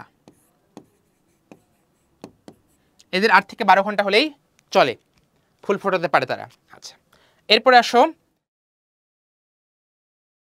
কিছু কিছু উদ্ভিদ আছে যাদের ফুল ফোটানোর জন্য দৈনিক 12 থেকে 16 ঘন্টা সূর্যের আলো প্রয়োজন, 12 থেকে 16 ঘন্টা সূর্যের আলো প্রয়োজন, ঠিক আছে।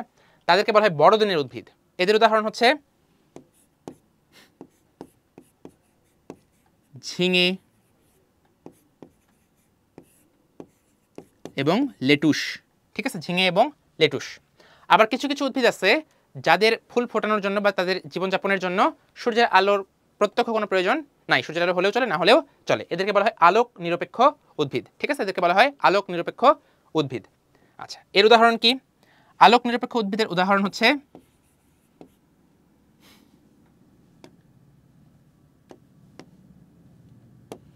একটা হচ্ছে আমাদের শসা, আরেকটা সূর্যমুখী, ঠিক আছে। শসা এবং সূর্যমুখী হচ্ছে আলোক নিরপেক্ষ উদ্ভিদ, ঠিক আছে। তাহলে এই যে তথ্যগুলো, এগুলো কিন্তু খুবই খুবই গুরুত্বপূর্ণ, ঠিক আছে। এখন আসো, বলছে পুষ্পায়নে বড় দিনের উদ্ভিদে দৈনিক গড়ে কত ঘন্টা আলো প্রয়োজন। আমরা একটু আগেই দেখলাম, তাই না? 12 থেকে 16 ঘন্টা, 12 থেকে 16 ঘন্টা আলো প্রয়োজন। এরপরে আমরা চলে যাই, দেখো এখানে কি বলছে, আলো অন্ধকারে ছন্দের ভিত্তিতে পুষ্পধারী উদ্ভিদের প্রকারভেদ নিচে দেওয়া হলো। আচ্ছা, 1 নম্বরে আমাদেরকে কি বলছে, 1 নাম্বার বা এ নাম্বার, এতে আসা হচ্ছে ছোট দিনের উদ্ভিদ, ছোট দিনের উদ্ভিদ। বি হচ্ছে আমাদের বড় দিনের উদ্ভিদ, আর সি হচ্ছে আলোক নিরপেক্ষ উদ্ভিদ। আচ্ছা, প্রশ্ন হচ্ছে পুষ্পায়নে বি গ্রুপের উদ্ভিদে, বি গ্রুপের উদ্ভিদ, বি গ্রুপের উদ্ভিদে দৈনিক গড়ে কত ঘন্টা আলো প্রয়োজন, দৈনিক গড়ে কত ঘন্টা আলো প্রয়োজন, ঠিক আছে, দৈনিক গড়ে কত ঘন্টা আলো প্রয়োজন। তাহলে বি গ্রুপের উদ্ভিদ মানে কি? বি গ্রুপের উদ্ভিদ মানে হচ্ছে বড় দিনের উদ্ভিদ, তাই না? বড় দিনের উদ্ভিদে আলো কতটুকু দরকার? 12 থেকে 16 ঘন্টা। তাহলে এটা হচ্ছে আমাদের অ্যান্সার, 12 থেকে 16 ঘন্টা। আচ্ছা, এরপরে আসো, এর পরের প্রশ্নে বলছে, দেখো এই যে সি গ্রুপের উদ্ভিদ, সি গ্রুপের উদ্ভিদ মানে কি? আলোক নিরপেক্ষ উদ্ভিদ, ঠিক আছে। আলোক নিরপেক্ষ উদ্ভিদ কারা, এটা জানতে চেয়েছে, ঠিক আছে। দেখো এখানে আলোক নিরপেক্ষ উদ্ভিদ আমরা দুইটা দেখতে পাচ্ছি, একটা হচ্ছে এই যে শসা এবং সূর্যমুখী, ঠিক আছে। আর চন্দ্রমল্লিকা কিন্তু আলোক নিরপেক্ষ না। চন্দ্রমল্লিকা কি? চন্দ্রমল্লিকা হচ্ছে আমাদের ছোট দিনের উদ্ভিদ, এই গ্রুপের মধ্যে অন্তর্ভুক্ত, ঠিক আছে। তাহলে সি এর মধ্যে সে অন্তর্ভুক্ত হবে না। তাহলে এখানে আমাদের অ্যান্সার হচ্ছে 2 এবং 3। এরপরে আমরা চলে আসি আলোক নিরপেক্ষ উদ্ভিদ কোনটি। আবারও দেখো এই একই প্রশ্ন চলে এসেছে, কত গুরুত্বপূর্ণ একটা টপিক, তাই না? আলোক নিরপেক্ষ উদ্ভিদ কোনটি? আলোক নিরপেক্ষ উদ্ভিদ আমরা পড়ছি অলরেডি দুইটা, একটা হচ্ছে শসা আরেকটা কি সূর্যমুখী, একটু আগে আমরা পড়লাম তাই না? ঠিক আছে, তাহলে এখানে কোনটা আছে? সূর্যমুখী আছে, এটা আমাদের অ্যান্সার। এরপরে চলে আসো ফ্লোরিজেনের কাজ কোনটি? ফ্লোরিজেনের কাজ কোনটি? আচ্ছা, ফ্লোরিজেন কি জিনিস এটা আমাদেরকে একটু জানতে হবে। আচ্ছা, ফ্লোরিজেন হচ্ছে একটা পোস্টুলেটেড হরমোন।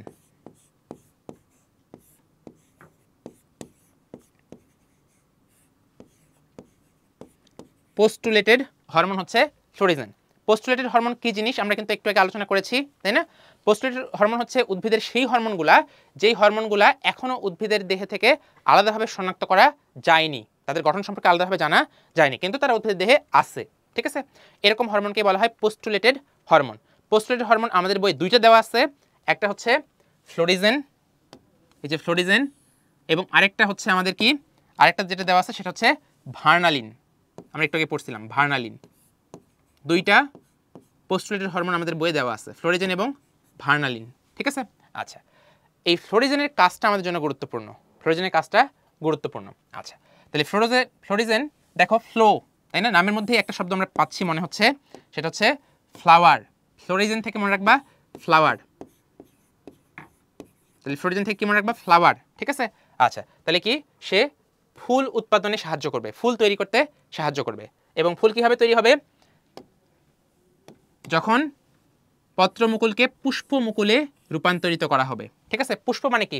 ফুল। পুষ্প মানে কিন্তু ফ্লাওয়ার বা ফুল। তাহলে এই পুষ্পমুকুলে রূপান্তরিত করার কাজ করে হচ্ছে ফ্লোরিজেন। ঠিক আছে, আচ্ছা, এরপর আসো নিচের কোনটি পোস্টুলেটেড হরমোন? দেখো একই রকম প্রশ্ন, আমরা অলরেডি পড়ছি দুইটা পোস্টুলেটেড হরমোন আছে, একটা হচ্ছে ফ্লোরিজেন আর একটা ভার্নালিন তাই না? তাহলে এখানে কোনটা আছে? ফ্লোরিজেনের কথা বলা আছে, 3 নাম্বার অ্যান্সার। এরপর আসো উদ্ভিদে ফুল ফোটাতে সাহায্য করে কোন হরমোন? দেখো আমরা বলছিলাম ফুল ফোটাতে সাহায্য করে ফ্লোরিজেন, ফতে ফ্লোরিজেন, ফতে ফুল তাই না, ফ্লাওয়ার। তাহলে এখানে দেখো অ্যান্সার হচ্ছে আমাদের সি নাম্বার, ফ্লোরিজেন। ঠিক আছে, ফ্লোরিজেন কি করে? ফ্লাওয়ার, ফুল ফোটাতে সাহায্য করে। আচ্ছা, এরপর আসো ফুল ফোটাতে এবং বীজের সুপ্তাবস্থার দৈর্ঘ্য কমাতে। এখানে গুরুত্বপূর্ণ হচ্ছে আমাদের এই যে সুপ্তাবস্থার, বীজের সুপ্তাবস্থার দৈর্ঘ্য কমায় কোন হরমোন? ঠিক আছে, সুপ্তাবস্থার দৈর্ঘ্য কমায় কোন হরমোন? এটা হচ্ছে আমাদের জিবেরেলিন। বীজের সুপ্তাবস্থার দৈর্ঘ্য কমাতে এবং অঙ্কুরোদ্গমে সাহায্য করে আমরা পড়ছিলাম জিবেরেলিন। ঠিক আছে, আচ্ছা, এরপরে আমরা চলে আসি বীজহীন ফল উৎপাদনে কোনটি ব্যবহার করা হয়? বীজহীন ফল উৎপাদনে ব্যবহার করা হয় হচ্ছে আমাদের অক্সিন তাই না? অক্সিন হচ্ছে বীজহীন ফল উৎপাদনে ব্যবহার করা হয়। আর ইথিলিন কি করে? ফল পাকাতে সাহায্য করে। সাইটোকাইনিন কি করে? কোষ বিভাজনে সাহায্য করে। সাইটোকাইনিন কোষ বিভাজনে সাহায্য করে। আচ্ছা, এরপরে দেখো একটা ছবি আমরা দেখতে পাচ্ছি, এবং এই ছবিটা খেয়াল করলে আমরা দেখতে পাবো যে এখানে দুইটা অংশ দেওয়া আছে, একটা হচ্ছে এ, একটা বি। ঠিক আছে, আচ্ছা, এ দেখা যাচ্ছে এই যে এখানে মার্ক করা আছে, এটা আমাদের কি? এটা হচ্ছে মস্তিষ্ক। এ হলো আমাদের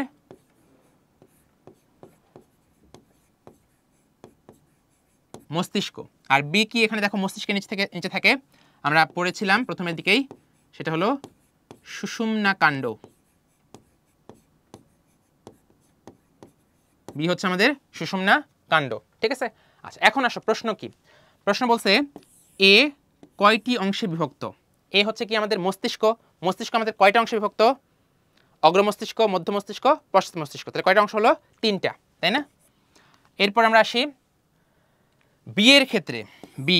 বিয়ের ক্ষেত্রে কোন তথ্যগুলো সঠিক তাই না? আচ্ছা, তাহলে সুষুম্না কাণ্ডের ক্ষেত্রে কোন তথ্যগুলো সঠিক? বি হচ্ছে আমাদের সুষুম্না কাণ্ড।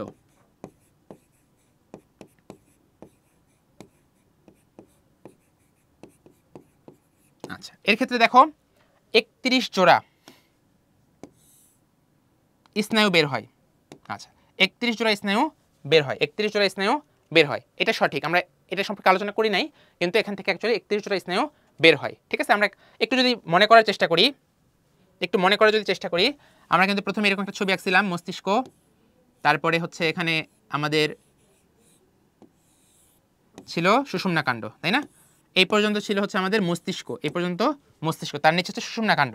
আমরা বলছিলাম এটা হলো কেন্দ্রীয় আমাদের হচ্ছে স্নায়ুতন্ত্র, কেন্দ্রীয় স্নায়ুতন্ত্র, মস্তিষ্ক এবং সুষুম্না কাণ্ড মিলায়। এবং এখান থেকে আবার কিছু স্নায়ু বের হয়ে যায় এরকম চারদিকে, যেগুলো দেহের বিভিন্ন প্রান্তে চলে যায়, এগুলোকে বলা হয় প্রান্তীয় স্নায়ু। তাহলে এই যে প্রান্তীয় স্নায়ু, এগুলা মস্তিষ্ক থেকে যেগুলো বের হয় সেগুলোকে আমরা বলি করটিক স্নায়ু, আর সুষুম্না কাণ্ড থেকে যেগুলো বের হয় সেগুলো হচ্ছে সুষুম্না স্নায়ু। তো এই যে সুষুম্না কাণ্ড, এখান থেকে এরকম 31 জোড়া এই পাশে 31টা, এই পাশে 31টা, ঠিক আছে, মোট 31 জোড়া সুষুম্না স্নায়ু এরকম বের হয়ে দেহের বিভিন্ন প্রান্তে চলে যায়, ঠিক আছে। তাহলে এটা আমাদের কারেক্ট অ্যান্সার। এরপরে দেখো সুষুম্না কাণ্ড আমাদের প্রতিবর্তী ক্রিয়া নিয়ন্ত্রণ করে, প্রতিবর্তী ক্রিয়া কিন্তু সুষুম্না কাণ্ড দ্বারাই নিয়ন্ত্রিত হয়। ওই যে মশার কামড়ের উদাহরণ আমরা দেখছিলাম, তাই না? তাহলে সেটা একটা প্রতিবর্তী ক্রিয়া ছিল। তাহলে এই যে প্রতিবর্তী ক্রিয়া এটা নিয়ন্ত্রণ করতেছে আমাদের সুষুম্না কাণ্ড, এবং এর স্নায়ু বলছে কি মিশ্র প্রকৃতির, ঠিক আছে, এটা একটা কারেক্ট অ্যান্সার, ঠিক আছে। মিশ্র প্রকৃতির স্নায়ু এখানে আছে, তাহলে এখানে সবগুলাই রাইট। আচ্ছা, এরপরে দেখো এ কি জিনিস?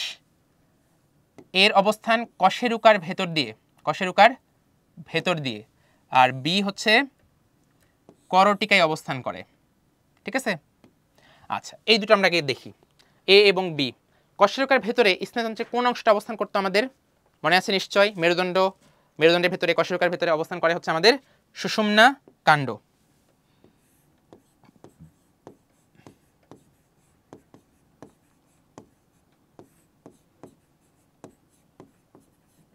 আর আমাদের করটি বা মাথার খুলির মধ্যে অবস্থান করে মস্তিষ্ক, তাই না? তাহলে এ হচ্ছে আমাদের সুষুম্না কাণ্ড, বি মস্তিষ্ক। এখন বলছে এ ও বি এর কাজ একই ধরনের, হ্যাঁ অনেকটা একই রকমের কাজ। আচ্ছা, এবং এর গঠনে ভিন্নতা নেই, এটা তো সঠিক না। এদের গঠন কি একই রকম? এদের গঠন তো একই রকম নয়, মস্তিষ্ক এবং সুষুম্না কাণ্ডের গঠন আলাদা রকমের, ঠিক আছে, দেখতে একই রকম এরা নয়। আচ্ছা, এবং 3 নম্বরে বলছে সি এর কাজকে নিয়ন্ত্রণ করে। সি কি জিনিস আমরা এখনো দেখি নাই। এই যে সি আমাদের, সি হচ্ছে অতি অল্প মাত্রায় নিঃসৃত হয়ে রক্তের মাধ্যমে বাহিত হয়। এটা দ্বারা বোঝাইছে কাকে? এটা হচ্ছে আমাদের হরমোনকে নির্দেশ করতেছে, হরমোন, ঠিক আছে। তাহলে হরমোনের কথা বলতে হচ্ছে সি দ্বারা। আচ্ছা, তাহলে এ ও বি সি এর কাজকে নিয়ন্ত্রণ করে, হরমোনের কাজকে নিয়ন্ত্রণ করতে পারে, ঠিক আছে। এটা এটার কারেক্ট অ্যান্সার, এখানে আমাদের অ্যান্সার হবে বি। আচ্ছা, এরপরে আসি আমরা, নিচের উদ্দীপকের আলোকে পরবর্তী প্রশ্নের উত্তর দাও। আচ্ছা, এর অবস্থান, আচ্ছা একই উদ্দীপক, এখানে সি এর কথা বলছে। সি, সি কি বলছিলাম আমরা একটু আগে বললাম, সি হচ্ছে আমাদের হরমোন, তাই না, হরমোন। আচ্ছা, তাহলে এই সি এর মাত্রা কম বেশির উপর মানুষের আচরণ নির্ভর করে, হ্যাঁ হরমোনের কম বেশির উপরে আমাদের আচরণ নির্ভর করে। আচ্ছা, সবচেয়ে ছোট গ্রন্থি থেকে সবচেয়ে বেশি নিঃসৃত হয়, ঠিক আছে, এটা একটা কারেক্ট অ্যান্সার। আমাদের সবচেয়ে ছোট গ্রন্থি, আমরা নামটা একটু জেনে নেই, সবচেয়ে ছোট গ্রন্থি হচ্ছে আমাদের পিটুইটারি, ঠিক আছে। পিটুইটারি হচ্ছে আমাদের সবচেয়ে ছোট গ্রন্থি, পিটুইটারি গ্রন্থি, যেটা আমরা দেখলাম একটু আগেই, সেই পিটুইটারি হচ্ছে সবচেয়ে ছোট গ্রন্থি, এবং এই পিটুইটারি গ্রন্থি থেকে সবচেয়ে বেশি হরমোন নিঃসৃত হয়, এটা একটা সঠিক তথ্য আমাদের জন্য। বিপাকীয় কাজ নিয়ন্ত্রণ করে, হরমোন বিপাকীয় কাজ নিয়ন্ত্রণ করে, দেহের বিভিন্ন বিপাকীয় কাজে হরমোন অংশগ্রহণ করে, ঠিক আছে। তাহলে এখানে ডি হচ্ছে আমাদের অ্যান্সার। এরপরে চলে আসো, দেখো আবার একই রকম একটা ছবি, আমাদের মস্তিষ্কের ছবি এবং সুষুম্না কাণ্ডের ছবি, কোনটা দ্বারা কি বোঝাচ্ছে একটু দেখি আমরা। মানে এস, এস দেখে মনে হচ্ছে এটা আমাদের মস্তিষ্ক, অগ্র মস্তিষ্ক, আর হচ্ছে মধ্য মস্তিষ্ক হতে পারে, মধ্য মস্তিষ্ক, এবং কিউ, কিউ আছে এখানে, আর আছে কিউ আছে, ঠিক আছে। আর হচ্ছে মধ্য মস্তিষ্ক, এস হচ্ছে অগ্র মস্তিষ্ক, আর কিউ হচ্ছে আমাদের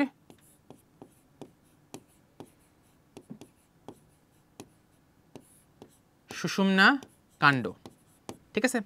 এখন বলছে আমাদেরকে এই যে আমাদের এস মানে হচ্ছে আমাদের অগ্র মস্তিষ্ক, ঠিক আছে, অগ্র মস্তিষ্ক। আচ্ছা, অগ্র মস্তিষ্ক বা অগ্র মস্তিষ্কের কোন অংশ স্মৃতি সংরক্ষণে, স্মৃতি সংরক্ষণে সহায়তা করে? এস এর কোন অংশ স্মৃতি সংরক্ষণে সহায়তা করে? এস মানে হচ্ছে অগ্র মস্তিষ্ক, অগ্র মস্তিষ্কের আবার 3টা অংশ আছে আমরা পড়ছিলাম, তাই না? অগ্র মস্তিষ্কের 3টা অংশ কি কি? এর মধ্যে একটা হচ্ছে সেরেব্রাম,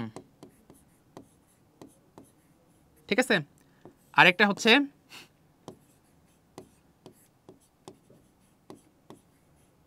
থ্যালামাস, আরেকটা হচ্ছে হাইপোথ্যালামাস, ঠিক আছে। তাহলে অগ্র মস্তিষ্কের এই 3টা অংশ আছে, এর মধ্যে কোনটা স্মৃতি সংরক্ষণে সহায়তা করে? স্মৃতি সংরক্ষণে সহায়তা করে হচ্ছে আমাদের এই যে সেরেব্রাম, ঠিক আছে, সেরেব্রাম স্মৃতি সংরক্ষণে সহায়তা করে। তাহলে এটা হচ্ছে আমাদের অ্যান্সার। এরপর আসো একই প্রশ্ন, আঙুলে সূচ ফুটলে, আঙুলে সূচ ফুটলে, আচ্ছা আঙুলে সূচ, ঠিক আছে, এটা একটা প্রতিবর্তী ক্রিয়া। আঙুলের সূচ ফোটা এটা একটা প্রতিবর্তী ক্রিয়া, এটা আমাদেরকে প্রথমে মনে রাখতে হবে, এটা একটা প্রতিবর্তী ক্রিয়া।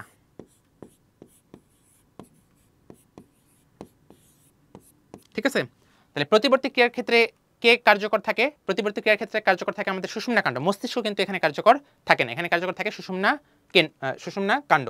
আচ্ছা, তাহলে বলছে এস অকার্যকর, এস হচ্ছে অগ্রমস্তিষ্ক, হ্যাঁ সে অকার্যকর, এবং কিউ কার্যকর থাকে। কিউ মানে কি? কিউ মানে হচ্ছে সুষুম্না কাণ্ড, তাহলে কিউ কার্যকর থাকে। ঠিক আছে, সংবেদী উদ্দীপনা ব্যথার উদ্দীপনা গ্রহণ করে। ঠিক আছে, তাহলে সূচ ফুটলে ব্যথা হবে, সেই উদ্দীপনাটা নিয়ে যাবে। ঠিক আছে, আচ্ছা এরপরে কিউ ও আর কার্যকর থাকে। আচ্ছা কিউ কিউ কার্যকর থাকে, কিন্তু আর হচ্ছে মস্তিষ্কের অংশ, আর হচ্ছে মধ্য মস্তিষ্ক, আর হচ্ছে মধ্য মস্তিষ্ক। ঠিক আছে, আর হচ্ছে মধ্য মস্তিষ্ক। মস্তিষ্কের কোনো অংশ কিন্তু এই আঙুলের সূচ ফোঁটা বা প্রতিবর্তী ক্রিয়ার সাথে জড়িত থাকে না। ঠিক আছে, তাহলে এটা ইনকারেক্ট, তাহলে এ হচ্ছে আমাদের অ্যান্সার। এরপর আসলে মস্তিষ্কের সবচেয়ে বড় অংশ কোনটা? মস্তিষ্কের সবচেয়ে বড় অংশ মনে রাখবা সেরেব্রাম। আমরা দেখছি অনেক বড় একটা অংশ, তাই না? সেরেব্রাম হচ্ছে সবচেয়ে বড় অংশ। এরপর আসলে মস্তিষ্কের কোন অংশ দেহের ভারসাম্য রক্ষা করে? ভারসাম্য রক্ষা, তাই না? তাহলে প্রথমেই মনে রাখবা ভারসাম্য ইংরেজি কি? ব্যালেন্স, তাই না? ব্যালেন্স করা, ব্যালেন্স কে করবে? আমরা মনে রাখবো সেরেবেলাম, বেলাম থেকে ব্যালেন্স, বেলাম থেকে ব্যালেন্স মনে রাখবা। ঠিক আছে, তাহলে সেরেবেলাম এই ব্যালেন্সিং এর সাথে জড়িত। তাহলে কোথায় সেরেবেলাম? আমাদের এই যে এই সেরেবেলাম হচ্ছে ব্যালেন্স করবে, ঠিক আছে, বা ভারসাম্য রক্ষা করবে। এরপরে আসি আমরা, দেখো কি বলছে, তুরিন স্কুল বাস থেকে দ্রুত নামার সময় দেহের ভারসাম্য রক্ষা করতে পারে না। এই যে দেহের ভারসাম্য রক্ষা করতে না পারায় পড়ে গেল। ঠিক আছে, তাহলে তুরিনের সম্পূর্ণ কার্যাবলীটি মস্তিষ্কের কোন অংশ দ্বারা নিয়ন্ত্রিত হয়? ভারসাম্য রক্ষার কাজটি কোন অংশ দ্বারা নিয়ন্ত্রিত হয়?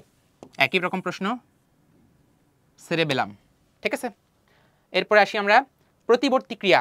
সরাসরি বলে দিয়েছে প্রতিবর্তী ক্রিয়া, এখানে সূচ ফোটার কথা বলে নাই, তারপর মশার কামড়ের কথা বলে নাই। ঠিক আছে, এখানে সরাসরি বলছে প্রতিবর্তী ক্রিয়া। আচ্ছা, প্রতিবর্তী ক্রিয়া সুষুম্না কাণ্ড দ্বারা নিয়ন্ত্রিত হয়, সুষুম্না কাণ্ড দ্বারা নিয়ন্ত্রিত হয়। ঠিক আছে, এটা কি মস্তিষ্ক দ্বারা নিয়ন্ত্রিত হয়? মস্তিষ্ক দ্বারা কিন্তু সুষুম্না কাণ্ড প্রতিবর্তী ক্রিয়া নিয়ন্ত্রিত হয় না। ঠিক আছে, তাহলে এটা আমাদের কারেক্ট না। এবং ত্বক গ্রাহক অঙ্গ হিসেবে কাজ করে, এটা কারেক্ট। ঠিক আছে, ত্বক এখানে উদ্দীপনা গ্রহণ করে বা গ্রাহক অঙ্গ হিসেবে কাজ করে, কিন্তু এটা ইনকারেক্ট। তাহলে আমাদের 1 এবং 3 অ্যান্সার, 1 এবং 3 হচ্ছে অ্যান্সার। ঠিক আছে, এরপর আমরা চলে আসি সেরেবেলামের কাজ হলো। দেখো আবার সেরেবেলাম সম্পর্কে বলছে, তাহলে বুঝতে পারতেছো সেরেবেলাম একটা গুরুত্বপূর্ণ অংশ, তাই না? এখান থেকে প্রশ্ন আসতে পারে। তাহলে এই সেরেবেলামের কাজ এখন আমরা সবাই পারি। আমরা বলছিলাম কি, বেলাম মানে কি? ব্যালেন্স করা, মনে রাখবো আমরা, বেলাম থেকে ব্যালেন্স মনে রাখবো। ঠিক আছে, আচ্ছা তাহলে এই ব্যালেন্স করার জন্য আমাদের কি করতে হবে? পেশির টান নিয়ন্ত্রণ করতে হবে।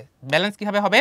পেশির টান নিয়ন্ত্রণের মাধ্যমে ব্যালেন্স হবে, পেশির টান নিয়ন্ত্রণের মাধ্যমে ব্যালেন্স হবে। ঠিক আছে, তাহলে এটা হচ্ছে আমাদের অ্যান্সার। পেশির মাধ্যমেই তো আমরা ব্যালেন্স করবো। ঠিক আছে, পেশি সংকোচন প্রসারের মাধ্যমে ব্যালেন্স আমরা করি। ঠিক আছে, তাহলে এই পেশির টান নিয়ন্ত্রণের মাধ্যমে সেরেবেলাম ব্যালেন্স করার কাজটা করবে। এরপর আসলে কোন গ্রন্থি থেকে টিএসএইচ হরমোন নিঃসৃত হয়? টিএসএইচ,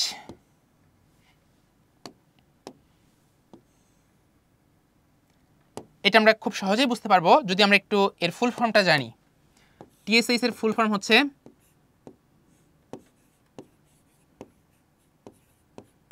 থাইরয়েড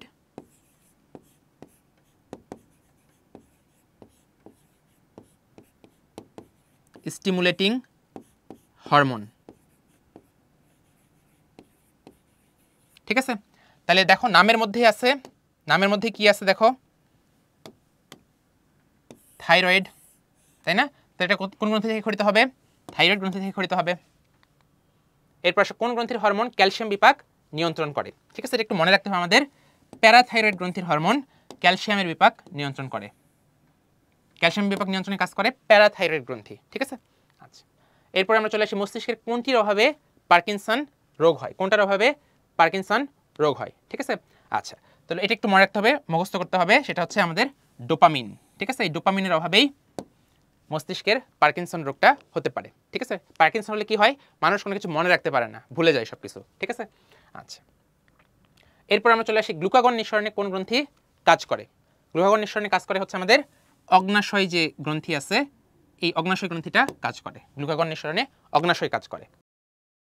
ঠিক আছে, তাহলে আমরা অনেকগুলা হচ্ছে এমসিকিউ পড়লাম, সিকিউ এর গ ঘ নাম্বার প্রশ্ন পড়ছি, খ নাম্বার অনুধাবনমূলক প্রশ্ন পড়লাম এবং জ্ঞানমূলক প্রশ্ন পড়ে ফেলেছি এই চ্যাপ্টারে যেগুলো গুরুত্বপূর্ণ সেগুলা। ঠিক আছে, তো আশা করি তোমাদের উপকারে আসছে। তোমাদের সাথে আবার কখনো দেখা হবে, সে কারণে এখানেই শেষ করছি আজকের মতো। আল্লাহ হাফেজ।